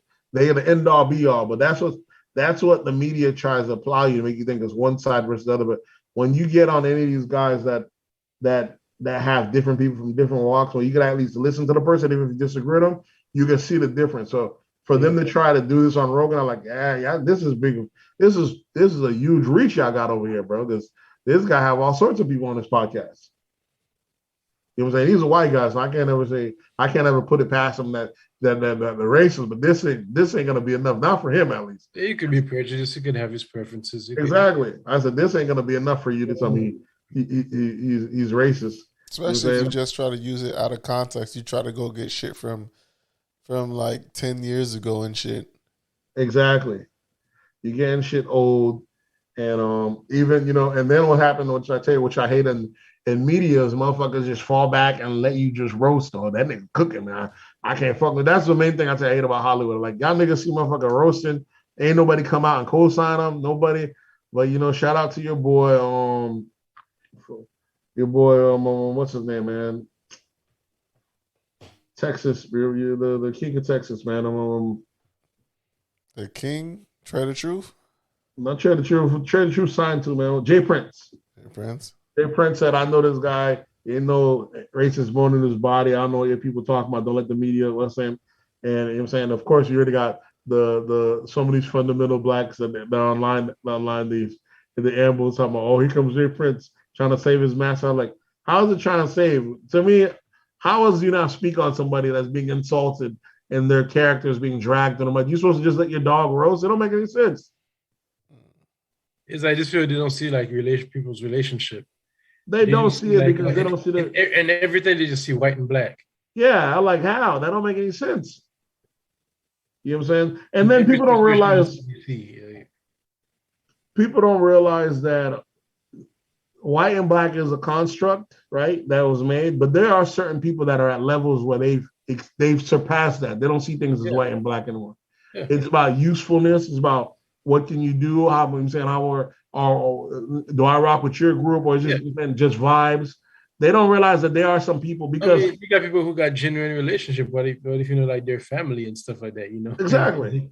But they don't realize, because when you're further at the bottom, you feel it more, and you're still confined to the constructs of race and everything else. So you can't see it past. Like, listen, there's some people that this color shit don't mean a damn thing to them. They're so far removed. Nigga, it's about ambiance and peace and chilling. They get less of the struggle, I guess. Yeah, when you that far removed, it might be a bit different. But some people don't see it like that. They seem to think, especially if we're black, we seem to think if we're black, it's always gonna be our color. Like, it might, we might in America, sure, because we're in that system. But there's some motherfuckers that when they're just there, they just get to feed they just get to indulge and live their best dreams and live their best life, just vibe out and chill. They ain't worried about no color, who coming through the door, this, that, and that. Their past, that struggle is not affecting them day to day. They're not seeing it like that. So it's a wild thing, though, you know, to see them. I'm surprised he apologized.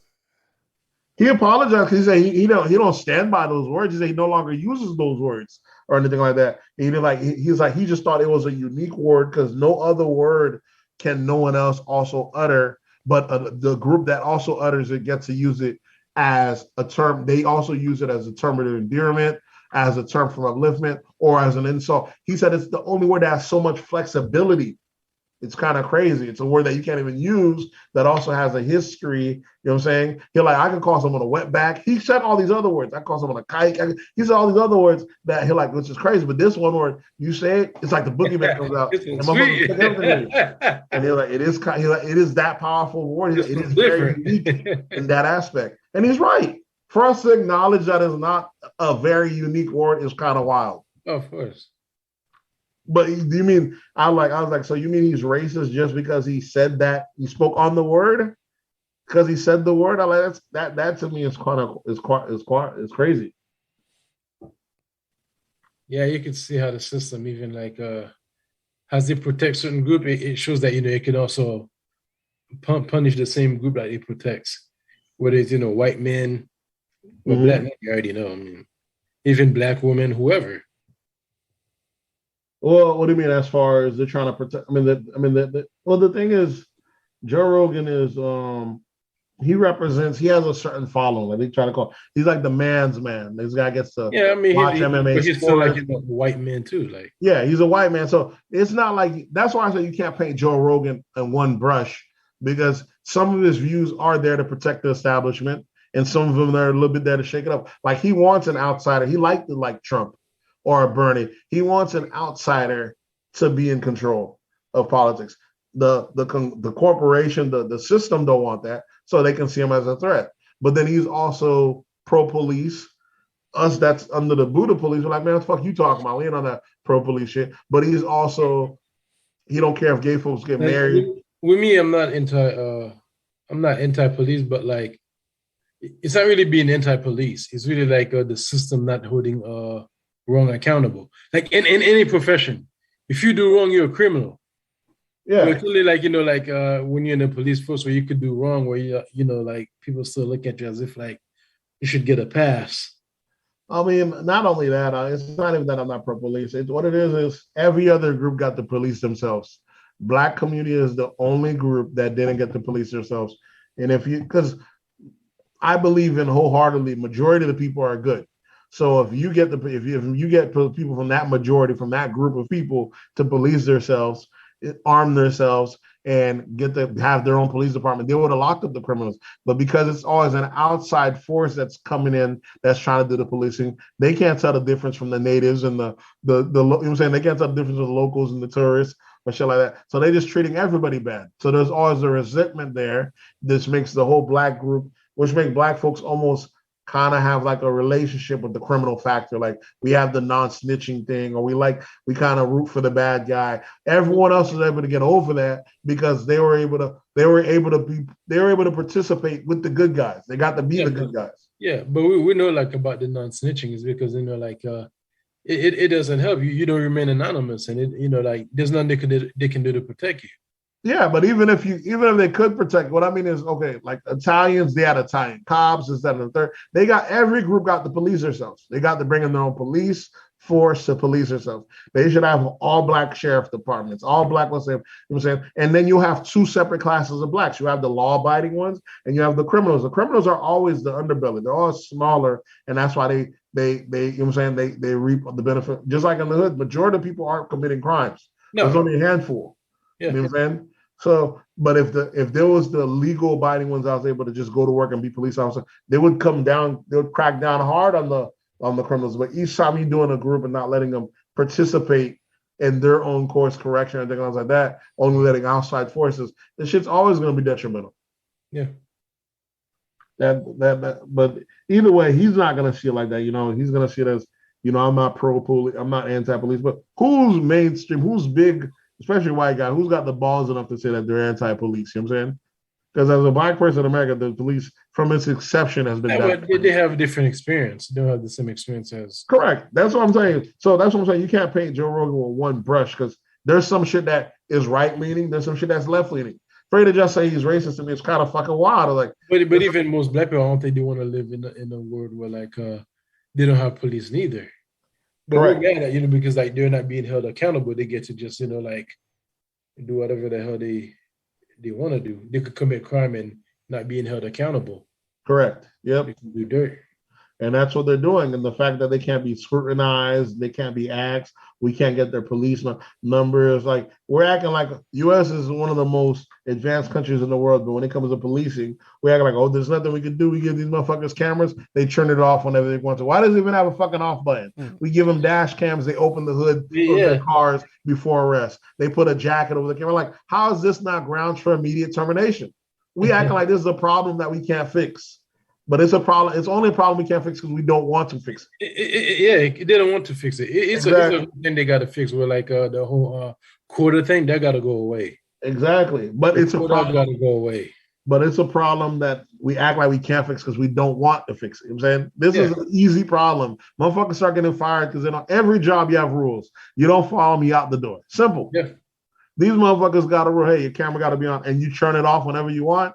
Come on, what the fuck is that? You know what I'm saying? This don't make no sense. But you know, and then we're supposed to just say, "Oh, thank you for your service," and just be proud. Like, come on, plenty of them doing a good job. Maybe even majority of them. But the fact that the bad ones get to pretty much get the run roughshod and do whatever the fuck they want, is kind of wild. And that, you know what I'm saying? But when you're the group that's not being persecuted or borrowed, when you can just drive around and not be bugged. And you can even make jokes. Hey, man, why you pulling me over? You seen people like, why you pulling me over like I'm some kind of nigger or something? They know that they're not the ones that's supposed to be like, we know what we've assigned you here to do. I'm not the demographic you're supposed to be pulling over. Yeah. They even know that. So why would they have an issue with it? They're not the one the system was meant to try to catch and fuck over. Hey, remember not too long ago when that one white guy who at MCO at the Orlando airport was being obtained. Yeah. And he said, you treat me like a fucking black person. Yeah. You remember? Yeah. They say shit like that because they know. So for them to say, I have no problem, police are like, how do you not see why? And this is why I tell you, like, these people, they just don't care. It's not because they don't know. You ever get them mad, they'll let you know. They'll give you their thought. They'll give you their peace of mind. Yeah. They'll tell you, they'll have the privilege over it. They'll tell you all that. Yeah. You know what I'm saying? They'll like, give you the whole history. You seen the one with the white lady when she got arrested? She said, I'm not moving and I'm not having it. Once the wife say, I am not having it, like they got the they locked the ass right. I'm like, bitch, what you think? That shit was hilarious. Yeah. And she's like, I am not having, like, she's the authority figure here. These cops over here checking their badges like, man, I must have lost my goddamn mind. Must not be.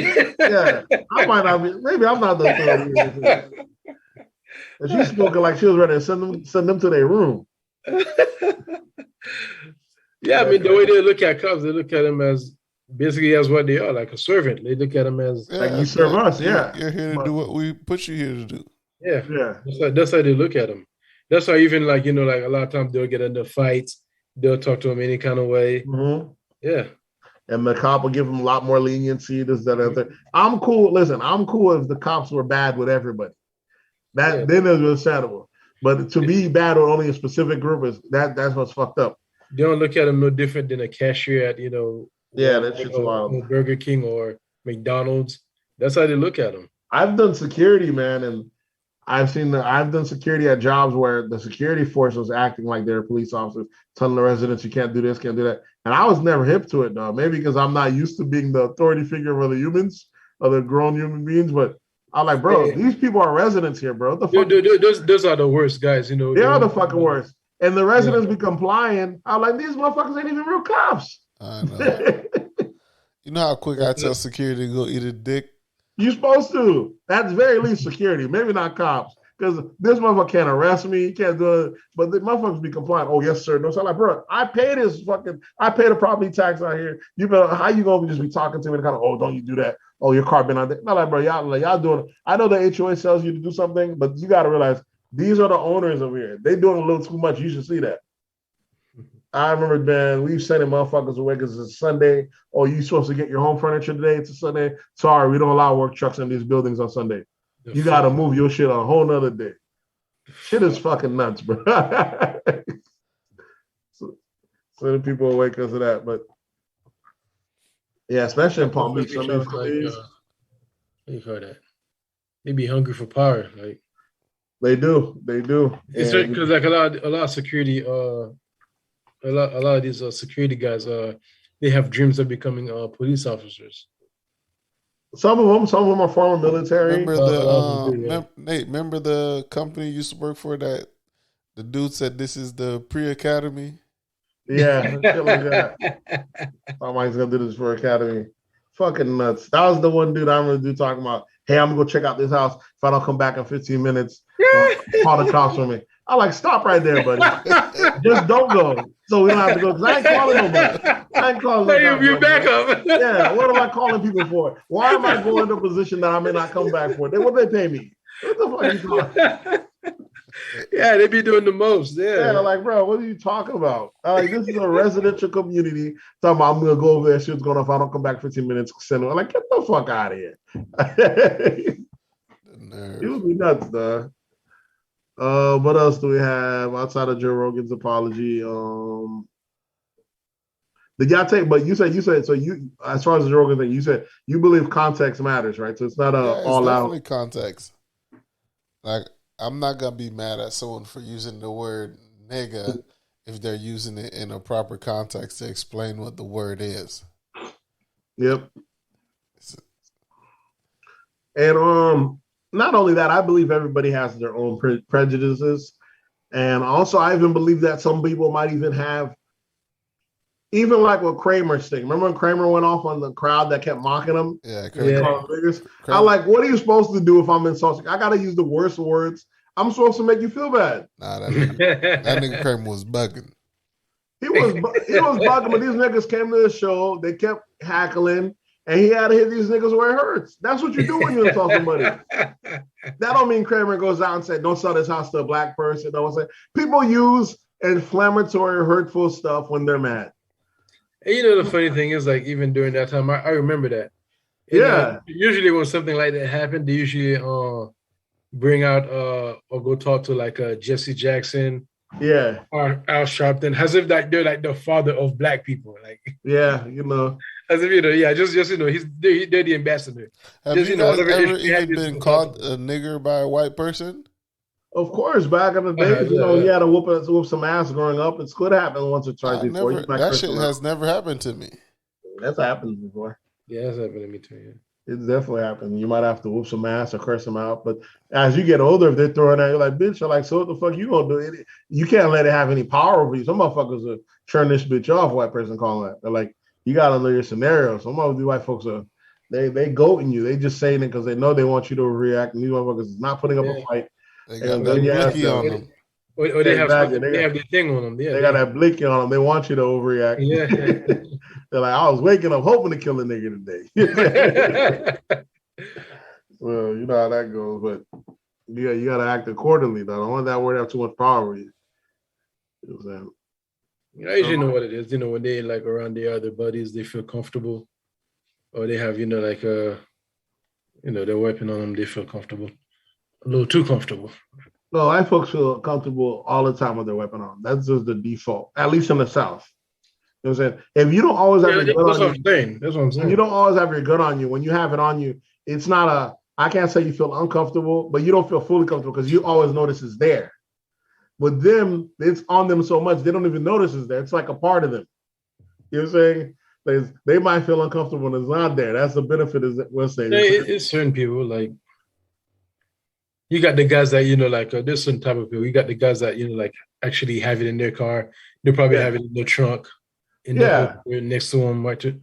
Yeah, that's different than the guy that keeps it on the holster and inside of his pants, or the guy that walks around with the little knife blade every time he goes everywhere.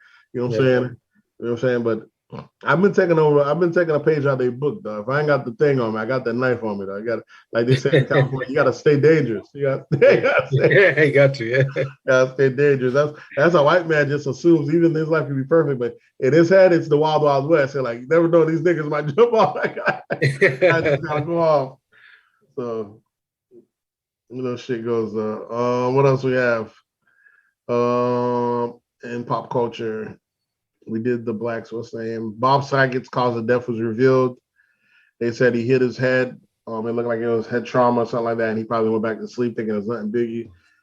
I feel like this story is completely covered up, and I know Orlando's good for it. Ain't no fucking way. Bob Saget has been around forever, hit his fucking head, and didn't think it would be a bad issue to go to sleep. That's like the worst thing you could do. They found him in the bed? I thought they found him like on the floor. Yeah, I found him on the floor. Yeah, so it looks like he hit his head and died. Like a slip hit his head and he's gone. Nah, he didn't hit his head on the floor. There's usually carpet on the floor in hotels. True. What did he hit his head on? Yeah, true. They said there was no blood or alcohol. They said there was no drugs or alcohol. There's carpets in the hotels you saying. Come on, man. Niggas playing with different money. Niggas playing with different money. Hotel room got marble on the floor. He might have all the marble, He might have a full marble floor. I'm still not buying it. Yeah. This is Orlando. You know we good to cover some shit up. You know what I'm saying? I don't buy it either. I'm pretty sure. I thought there was some drugs involved. Not exactly. It depends where he hit his head at. I mean, like, and in the bathrooms, okay, maybe, but they said there was no drugs or alcohol in the system. Give me a break. Even no alcohol, come on. He just came from doing a comedy set. He ain't drinking nothing that night. Come on, bro. Give me a break. This story is completely full. I'm not buying it. I'm not buying it, man. Either your boy was speedballing or someone whooped his ass or something, but I'm not buying this. It's just a stone cold accidental freak. Nothing accident. To see here. Yeah. Okay, what else we have? Yeah, Whoopi, you have on there someone. What do you guys put? Whoopi Goldberg threatens to quit. Yeah, I was seeing. I guess it was on Fox News that I guess with all the backlash she's been getting for this anti-Semitic stuff she was saying, or they claiming it was anti-Semitic by her statements. She's threatening to quit the View if I guess they don't stop the suspension or whatever it is. I mean, she's got enough money. I mean, she could do what she wants. She's been in the View for the longest. Definitely making bread. So who knows? But I would have just quit. I'm not threatening to quit. You out of there regardless? I mean, what's a 14-day suspension if I'm still getting paid? The suspension is nothing but for the public anyways. You know, the people that look, we gotta calm down the uproar a little bit, guy. If I'm still getting paid and I'm on suspension, oh man, keep me there. Yeah, I'm getting paid.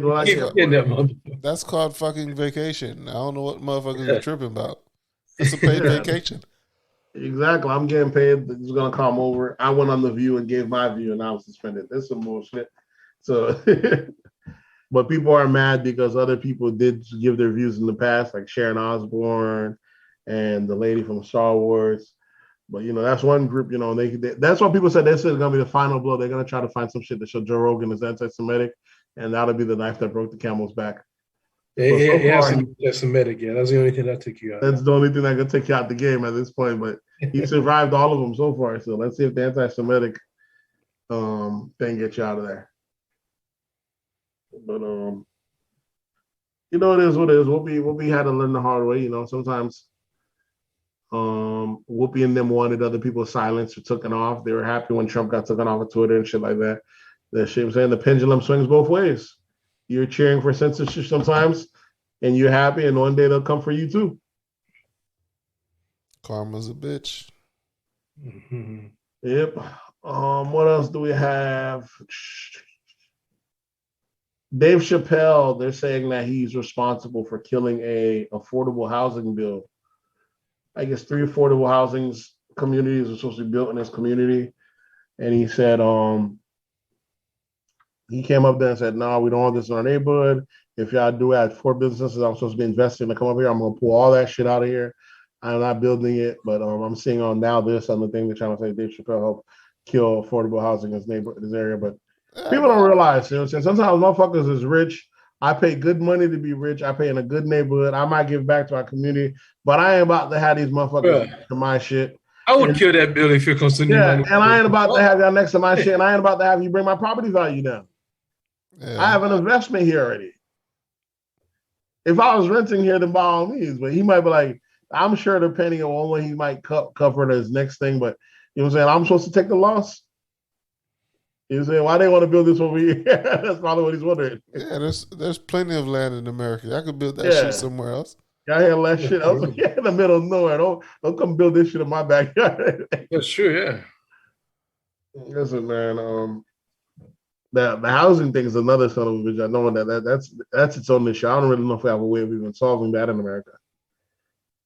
I always thought my idea of the naval ship, the aircraft carriers, you empty those out. Yeah, that's too expensive. Let the homeless, the empty one, because when they're done, they just shred them for a thing. But let's name it. You load it. Like this got to be maintained. You just set that bad boy adrift. You just you put food in there. Take them all out of there. You just put food and stuff on there, and they're their own island. You let them float adrift. You got to pay for that too. It's a one-time payment. Ain't nothing cheap out here, bro. Ain't nothing free out here. When the food's done, it's done. Yeah, once it's adrift, what's done is done. You know what I'm saying? I got a fish. Fish. I gotta go down with it. Out of sight, out of mind at that point. You know what I'm saying? But I guarantee you the survivors in that bitch gonna survive. People gonna fish. People gonna do it again. It's gonna get wild, but it's not gonna get wild within our vicinity. You know what I'm saying? It's gonna get a couple. That's the thing with the homeless thing. No one. It's a thing that no party really wants to tackle because there's no good answers. Are we gonna lock up all these homeless people, or are we gonna give them houses and fuck up the neighboring areas and housing? There's no answer in a capitalist system. There's no good answers. No, they could just build a shitload of properties in one area, which we ain't occupying, and let that shit be the wild west. Yeah, what you do is you're creating more ghettos. That's what you're doing. Because who maintenances it and shit like that. You're creating more projects and more ghettos. That's what's gonna be. There's no answer. Yeah, some people are just meant to be. I mean, like that's just where they at. Yeah, but then it's where they at. But how about what happens when they congregate? When they motherfuckers start building tent cities under your bridges and shit, and popping up everywhere and downtowns and shit. I've been in Texas. It's crazy. I don't remember being too bad in Chicago. Did you see a lot of homelessness when you're down there, downtown area? I don't remember being too bad. No, Chicago. Not Chicago. They got better sense than to be in that cold in Chicago. But Chicago's like they're more like they're very what you call that, democratic up here. Yeah, I told you about their bill, what they do even for COVID. Like that shit's fucking ridiculous. Well, Democratic states tend to have it the worst. Philly had a crazy homeless problem when I was in Philly. I don't know. I haven't really seen it here. Yeah, I haven't seen one. I haven't really seen. Yeah. If I've seen homeless in Chicago, it's probably like more on the south side. Yeah, but like you'll see it like people like using like old buildings And that's still like that's almost like it's like they're not even homeless anyway because they're not on the streets. I know on the bench on the south side. And sad thing is a lot of times it's young people, young girls. These motherfuckers don't want to work. They got the kids. system figured out. They're like, why am I going to work? About baby moms with kids and shit. Like it'd be a lot. Able-bodied people that could work just chilling, break out their tent, living their life. I was like, man, go ahead. You can't fix that. How can you fix that? Yeah, you can't fix mindset. Get that carrier ship, though. That's why I said you can't fix lazy. You can't fix the lazy. They're just gonna do it on the carrier. They're gonna sit on the carrier. That's it. They're gonna do whatever. It's gonna come. The food, but so much on that carrier, though. What's that bitch adrift? You're gonna have to eat. What food you talking about? Like, okay, somebody got to stock that food. What I'm saying is somebody got to cook it. We're gonna give them the carrier pre-stocked and pre-what's named, and a couple people that's gonna be working around the clock like a jailhouse, maybe cooking and all that. After we set it adrift. That's what I'm saying. They got to be maintained. You got to pay those people. They ain't gonna be working for free. Yeah, they'll work for the state. They'll work for the state. And then when you might as well keep them in the project. The issue with the project is, I don't know. There's no real good answers. Like I said, there's always gonna be some slum or some shit going on. Yeah, there's nothing like you can't fix like a person's will, ability. Yeah, there's just different classes, different tiers. You can make it easier for them, but like to fix them, you can't fix them. The only thing else I had in pop culture, I don't know if I asked it last time. I said, do y'all think Breakfast Club is did I say that last time? I said Breakfast Club should pass the torch. Where they passing the torch to though? Because they are getting old. They're fucking old. Their views are all different. Them boys are so PC. Super politically correct. You know what I'm saying? Yeah, the only thing you get out of them is jokes, gay jokes between Envy and Charlamagne, but them niggas won't dare say anything spicy. They're using proper pronouns and adjectives. They ain't trying to offend nobody outside of niggas. You know what I'm saying? They walking on a tightrope. What the fuck we need with culture capture, even if they're replaced, you're just gonna replace them with the same shit. No, that's not what I mean. You bring them. They were so anti-culture when they came in. Charlamagne sniffing sheets. They had Angela Yu her lip service questions. Envy doing his thing. We're pushing the envelope. Now we're complying. We're just falling in line. This, that, that. The only time you see different from Charlamagne, the only thing he's pressing will be Biden, maybe. Or what's he done for black people? That's the only thing I've seen. And like I felt like, are there demographics? Is this supposed to be for our age? Because the music they're playing isn't for our age. You know what I'm saying? The music that they're playing is for little young kids. So they need to bring some younger DJs up in that bitch. Each time he's bringing people on there and he's asking them stuff that he don't know their music, you're like, I'll be serious. I never even listen to y'all stuff. It's fucking stupid, bro. You know what I'm saying? Bring some young people to actually listen to the music that they're going to be playing. It don't make any sense that you got a bunch of old 40-year-old guys there that don't listen to the music being played. And they're bringing in the talent there, and they're one of the talents off-putting or not asking any questions or want to vibe with them or anything like that. Y'all niggas is old.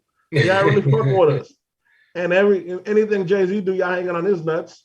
Y'all ain't giving none of these new kids any like, what we need you old niggas for? Let Jay-Z do an interview every goddamn day. You know what I'm saying? I think maybe they're just not keeping up. They're more like into like their own stuff. They're on their own side hustle. They're not really putting in time to. I just felt this up with any information. They keep up in wise of whatever, Black Twitter and stuff that's popping, this, that, and third. They keep that much, but we already know that's culture. We already know that's not real. Just like Juno said last time, Black folks are way more conservative than what the media pretends to be, but they are exactly what the media make us pretend to be. They are the caricature that the media, how Charlamagne said how he didn't like that that one show, Rich AF on Netflix. Yeah, but he's it. Because he said he felt like it's how white folks see how Black folks supposed to be acting. But in reality, how they're doing is what liberal media sees Black people should be, is what they are. When we know really how he acts all off-put and shocked when a person says something that may even be homophobic or whatever. Like, yeah, they say that, not to say it's right, but that's not uncommon where we fucking come from. For you to be like, oh gosh, you need some therapy, calm the fuck down. There's some bullshit. You know what I'm saying? That shit they pushing, we know that shit's all on a tilt a certain way. That's not the consensus of the view of the people that you represent. So I think they need to, pass on it's dope that they're trying to show folks, financial literacy and stuff like that, but it comes at a cost, though. You know what I'm saying? It comes at a cost. These niggas won't let you when you have to fold and comply. None of these motherfuckers will come. I bet you they're right there saying, "Yeah, Whoopi's dumb. She said the wrong thing." They're gonna fall right in line. Well, that's the issue I have with it on that aspect. I think they're great talents on their own, but I think as far as heading the culture, they're just if we were thinking what's name was old. Remember Ebro on them show, they're like them old niggas always want to keep it only New York rap and shit like that. We kind of treat them as irrelevant. You know what I'm saying? I feel like they're kind of barking up that same avenue. They get the numbers, the viewership, but I'm like, how connected to the culture they really are. But I just think in the climate, we're not gonna get no different from no mainstream platforms. Maybe. No, that's true. I mean, yeah, that's the issue. If you watch your raunchy interviews and raunchy shit, you're just gonna have to watch YouTube. That's why, to me, like the Breakfast Club ain't competing with $1 million worth of game or some shit. Motherfuckers like it just to keep it real or be themselves in a sense. All right. Yeah. When you have to self-censor and say certain stuff and put certain flags up and interview certain people. Let's say even like a Kevin Samuels, there's like no reason why he shouldn't have been the Breakfast Club so far because he's had so much of a cultural impact. You know what I'm saying? Even if you bring him up there to debate him. Yeah, they already ruined that though. To just not have him is fucking insane. Yeah, they already so big. Is nuts that it's crazy to me that they would have him on there. But who would? Charlemagne, who ain't trying to get no black woman mad whatsoever. Envy, who already gave some kind of insulting him, and Yee, who says she just don't like what he says about women. Why would any other of them have him up there? You know what I'm saying? The leaning is already built in one way or the other. It's kind of crazy. That should probably go right into our segment of our last one, the one I sent you the video. I don't know if you're gonna put that audio in. Let me see if I can get that shit out. Which email you sent it to? Not the email. I sent it to the text message. Okay, let me see. I just had like the craziest, saddest thought. I'm in a stage of life where I'm watching all my friends get married and have babies and find love.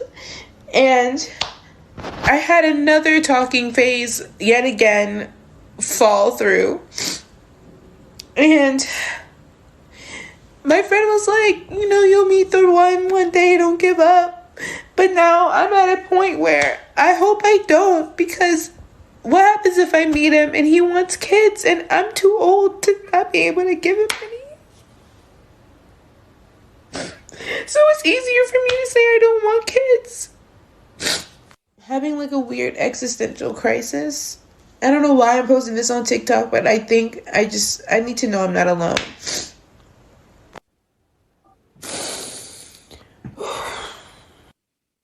Bitch, you alone, ho. By your goddamn self. Buy a dog, die alone. Listen, this to me, it's two things. It's sad on two levels. How old was she?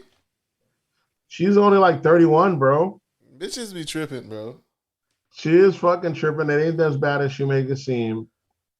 But it's sad because this is the reality that we don't see. Remember, I'm a Kevin Samuels critic all the way through. I'm like, his message ain't getting to the people he needs to get through. But ultimately, this is what he be saying. This is some of the stuff they're speaking of. But when they're championing,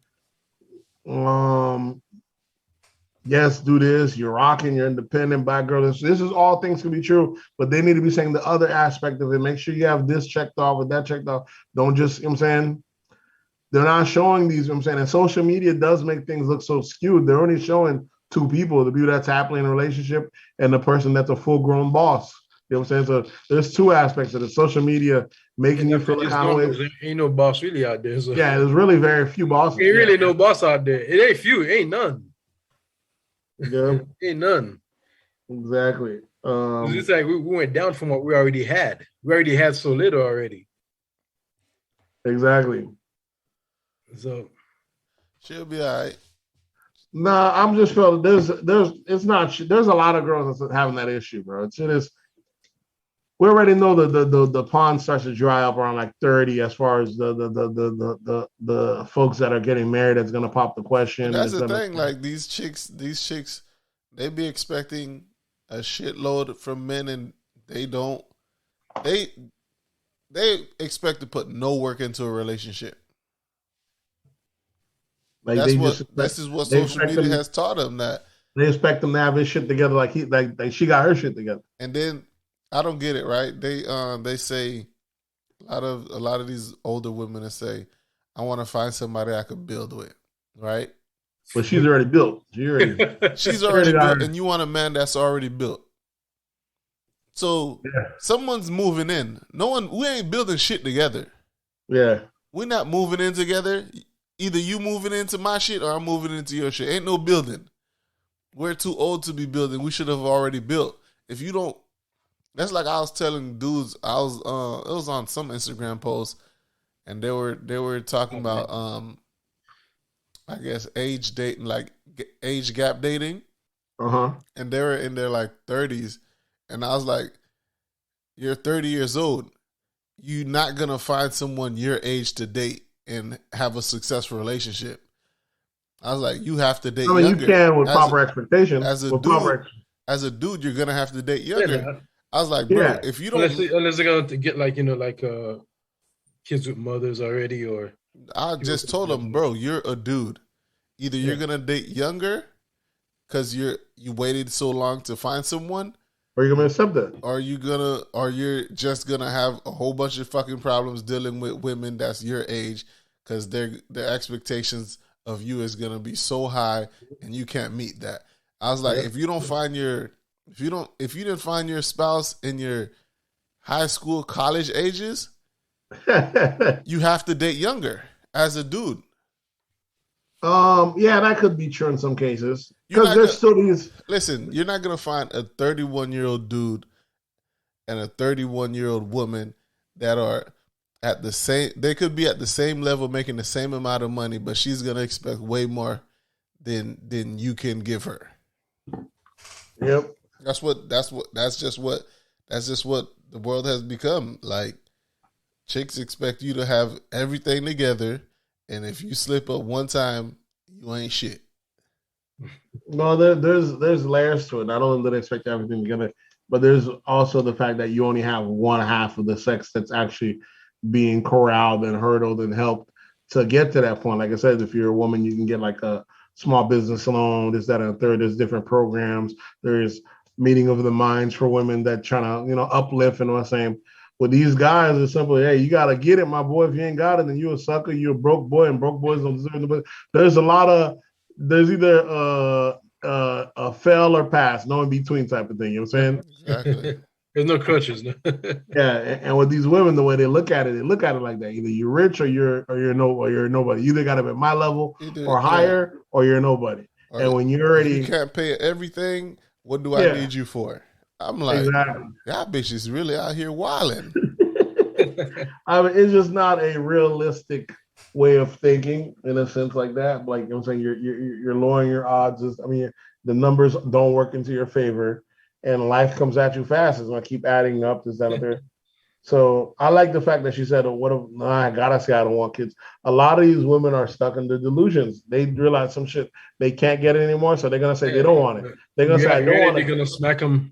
Yeah, they're gonna say they don't want marriage, they don't want kids, they don't want certain stuff because they've already have no options. That option's already escaped them. It's like, you ever met a broke person that said, man, I don't ever want to be a millionaire, my money and everything. I just want to do it. Like, what choice do you fucking have? That shit ain't coming no more. Of course, I don't want to be. Or the people that are super resentful billionaires talking about, why you need all that money for? I would never be a billionaire. Oh, why the fuck? You know that? Yeah, that's a damn better option. Yeah, if I gave you $1 billion check right now, would you turn it down? Come on, right? Get the fuck up. You know what I'm saying? People be full of shit. Some women gonna say they don't want marriage, they don't want any kids because that opportunity has passed. Yeah, it's passed. Yeah, that's what that is. And then what happens? She's also 31, a lot of women, bro. She's young, but she's just a reflection of what's going to happen to a lot of women later. She's just speaking candidly because she's already young. stuck in her ways. Yeah. She's not even stuck in her ways. The fact that she's saying it, there might be room for her to reevaluate. She is saying she's stuck in her ways. She's gonna reevaluate, but she is still young because 31 ain't nothing. You know what I'm saying? True, it is. Bro, I'm telling you, man, it's crazy out here for these single people. I feel bad for them. I don't really feel bad for the guys because all you got to do is date younger. Yeah. That's what I tell them. You have to date young. You're gonna have to date someone 5-6 years younger than you. Exactly. They don't see it like that yet, but these girls are looking for people like you got 25 looking for guys who are like 50. Yeah. You got even 21 looking for guys who are 40 and 50. Like so. Listen, I tell my wife all the time, if me and you don't work out, I'm getting a icy young tenderoni. Pull her right up to the college campus. You going back to UCF? There's a group of 18-year-olds graduating every day. Going to freshman enrollment. Pull her right up to college campus. Like, what? You gonna be right there at the graduation, huh? The shit is so it is wild. And it's people our age. Like niggas still looking for women their age, bro. Once you hit 30, once you hit about 27, there's no more dating people your age. You gotta go younger. I say you can if you have reasonable standards. With like no kids who haven't, It's not even the kids thing, bro. It's just two adults. You know how Haitians say "digga one palit na kai"? Yeah, two people set in their ways. Two people that set in their ways, bro. It's too late. You just that shit just don't work. And I've seen it in relationships after relationships. I want someone my age. Nah, that shit ain't gonna work for you, bro. That shit ain't gonna work for you, sis. And that you're gonna have to date a guy that's about 7 years older than you. If you're a woman, and if a dude, you're gonna have to date someone a good 5, 6, 7 years younger than you. Yeah, I mean, who knows, man? I just feel it's one of those things that it's not that hard. You know what I'm saying? In society, like I said, it's one of those things that I just don't understand that people just don't get. It's not that hard, but like I said, it's coming out that way, bro. A lot of. Also, how women's are nurtured too. You know what I'm saying? Like even guys are having this issue. There's a lot of guys that that can't lock nothing down. And for a guy, I would have thought it was really easy. When you two bag one broad, you just get more serious. Unless these girls are treating guys unless these girls are flipping the stage, I'm like, nah, you just a side piece. Now it's even worse. Yeah, now it's worse. Yeah. I just don't understand how a guy can't. Yeah, it's a lot worse. I don't understand how a guy can't lock nothing down out here. You know what I'm saying? I don't know, bro. I don't know why is it so difficult for two people to get along? I mean, but look at it whenever y'all go out. If you're in a relationship, look how bad it is whenever y'all go out. I mean, that's why. What do you mean? Like whenever y'all go out, like you see, like everybody's separate. You got guys on one side, women on one side, women. No, but these people are still in relationships with other people. Yeah, they might be going out by themselves, but they still get into relationships and situationships. I don't understand how you can't figure out how to work and deal with one person and make that shit work. Shit's not that difficult, bro. But we could say that probably because we're part of the lucky crew. No, it was a different time. Yeah. No, but it's niggas our age that can't find someone. They couldn't find someone back then. They couldn't find someone back then. They can't find someone now. So I say they can. If they go younger, they definitely can. And if they don't mind being a stepdad, they still can. You know, there's a stigma to being a stepdad, which I don't see why. You know what I'm saying? But yeah, I would never recommend that shit. You see, there you go, Juno, with this the never. There's plenty of I mean, I've seen it work, but I've seen it work plenty of times. There's plenty of good stepmoms out there. Not to say they don't have its own hurdles. There's plenty of good suckers out there. But truth be told, it'd be these moms sometimes that have their shit together. Because they done already said, they ain't got time for the function. Now they just working, saying to the house, that's it. It'd be these single ones out here. If you are you don't have a choice, you have to. Yeah, if you are dating single girls your age at that age, they out here still ain't got their shit together, probably still sleeping on the mattress on the floor. You know what I'm saying? They got their shit backwards. There'd be these single moms that might have their shit in order because they busy working, this, that, and the third. Give and take. That's the trade-off. Some guys don't want to be a stepdad, but I like you either gonna have to be a stepdad. I was always my thing. So you're either gonna have to be a stepdad or you're gonna have to date younger. Those are the only two options. But the single at your age range, it might not work. I don't recommend chicks dating niggas with kids, and I don't recommend if you don't have no kids, I don't recommend you dating nobody with kids. Unless one of them parents are dead. I would never date a single mother if the baby father's still alive and still in the kid's life, all that shit. That nigga gotta be dead. Yeah. They gotta be dead. You ain't taking no risk. Too much complication, bro. Too much shit to deal with. Either that nigga dead or you gonna have to go find another sucker. ain't no honor in being a stepfather no more, bro. Nah, definitely not. Do we got anything else? I think that was the last piece. That shit you sent me. Yeah, I think that was it. Did y'all see the Kevin Samuels and Future video? Or was it just a snippet? I think I just seen that little snippet. It was just a snippet. I think that's just like the intro to the video. Yeah. That's dope. You know, he's playing right into his space. You know what I'm saying? He's playing right into the misogynistic stuff that people believe that he buys into. There was no misogyny in that. There wasn't, but I'm like, people, you know how people like to call Future the misogynistic king, so it looks perfect. Like people looking like all that. People believe that they're both like misogynists, so it kind of is playing to the audience of how it works. But I can see it working. The shit is dope. I think it kind of what's name because they had him playing a therapist. Yeah, and he's not really a therapist. But who am I? He's a consultant, I guess. Yeah, consultant ain't a therapist. Yeah. You need a license for therapy. You say he's a licensed therapist? He's a consultant. He's an image consultant. Image consultant, yeah. Which is just like saying I'm a life coach or shit like that. Yeah, that's different shit. Yeah. You ain't gotta be. I don't know if you even have to be a licensed therapist to be a full therapist. I mean, I guess to call yourself that, but there's some people that just been doing it for years, and they got, like I said, it's coaches. Yeah, it's all on how you name it. If you name it like a life coach or any type of coach, if you put coach at the end of it, then you don't need a license. But if you talking about like actual getting patients and shit like that, clinician and shit, you have to go to school for that. Well, you know, that's at least American standards. You know, that's why we put our own things on there. Like, you know, if you didn't go to school to be a doctor, you know what I'm saying, they're not gonna consider you a doctor. But you know, you had other places that have their you know, like the tribal doc, what is it called? The holistic doctors and shit like that. There's different fields, you know what I'm saying, outside of academia. Just like if someone didn't go to school to be a mechanic, but there's the hood mechanic that works on cars from scratch. There's people that are engineers that build shit from nowhere. They've been doing since they're a kid. They don't have to have the degree, but yeah, I mean, some stuff like, you know, for safety, you know, purposes.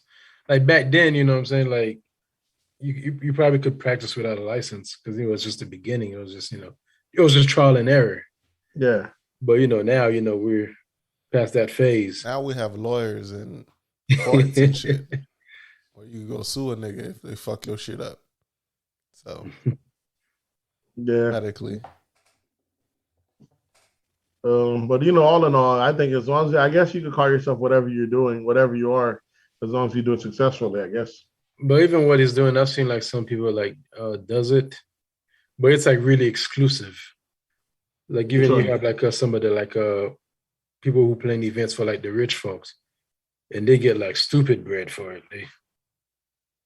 They're like the go-to person. Yeah. There's that one guy, like he's like the go-to person for like any like, you know, like super huge events. Yeah, like party planners. Like they're like certified middlemen that just get shit done and get paid good money. You know what I'm saying? But I know there's like these little niches where people can find these things where like you don't need any license or nothing. but like you really get recognized for them. I always feel like those fields that are no name that make a whole lot of money, some white person that's always there. Like, y'all niggas ain't never dropping that gym up. It's always a little niche market, motherfucker making a killing that you never heard of. This white guy doing like, man, this some bullshit. It's crazy. What else? I got any recommendations for the folks this week? But I have recommendations for this week. I ain't been watching any TV.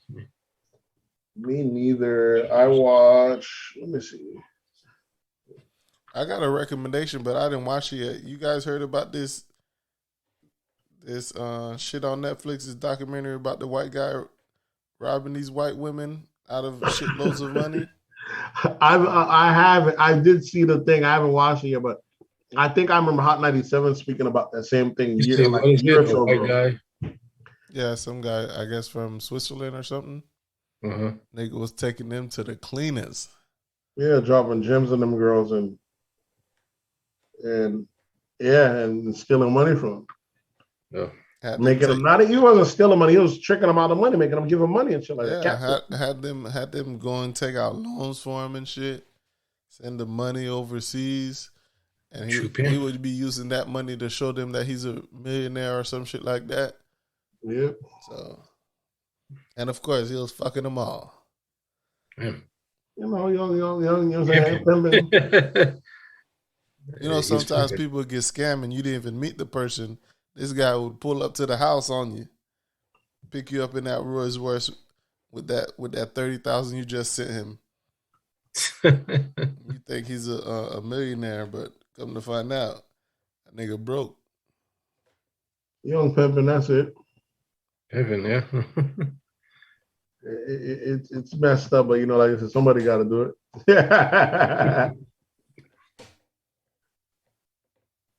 That's how it goes. You know, it is messed up though. What's the name of it? You don't have the name of it? I don't even know the name of it, bro. I just know it's a documentary on Netflix. I've been hearing a lot about. I'm gonna go try to see it. See if I could watch it. I'm about to watch season 4 of Ozark. That would be my recommendation. Yeah, I need to get back on it. Yeah. So that's the one I'm watching right now. Just that Ozark. That shit is fucking fire. So I'm gonna start watching that. Other than that, that's it. So no recommendation on your end, Gary? No, I didn't have any. Okay. All right, folks. Y'all already know what to do. We at the end of the podcast. Y'all know what to do. Hit us up on That's Absurd Pod. That's Absurd. Damn, it's late. I'm tired, sleepy. I don't remember the damn outro. Hit us up on That's Absurd Pod on Instagram. That's Absurd Podcast on Twitter. No, That's Absurd Pod on Twitter. You can always drop an email at that'sabsurdpodcast@gmail.com. And you know the voice line is always open if you want to express your concerns about Nate's missing tooth. Great not being. Yes, please get involved, man. Like we need some thoughts. We need some input. Y'all know that number is 407-900-6076. That number is 407-900-6076. And we'll catch you guys next week. We out.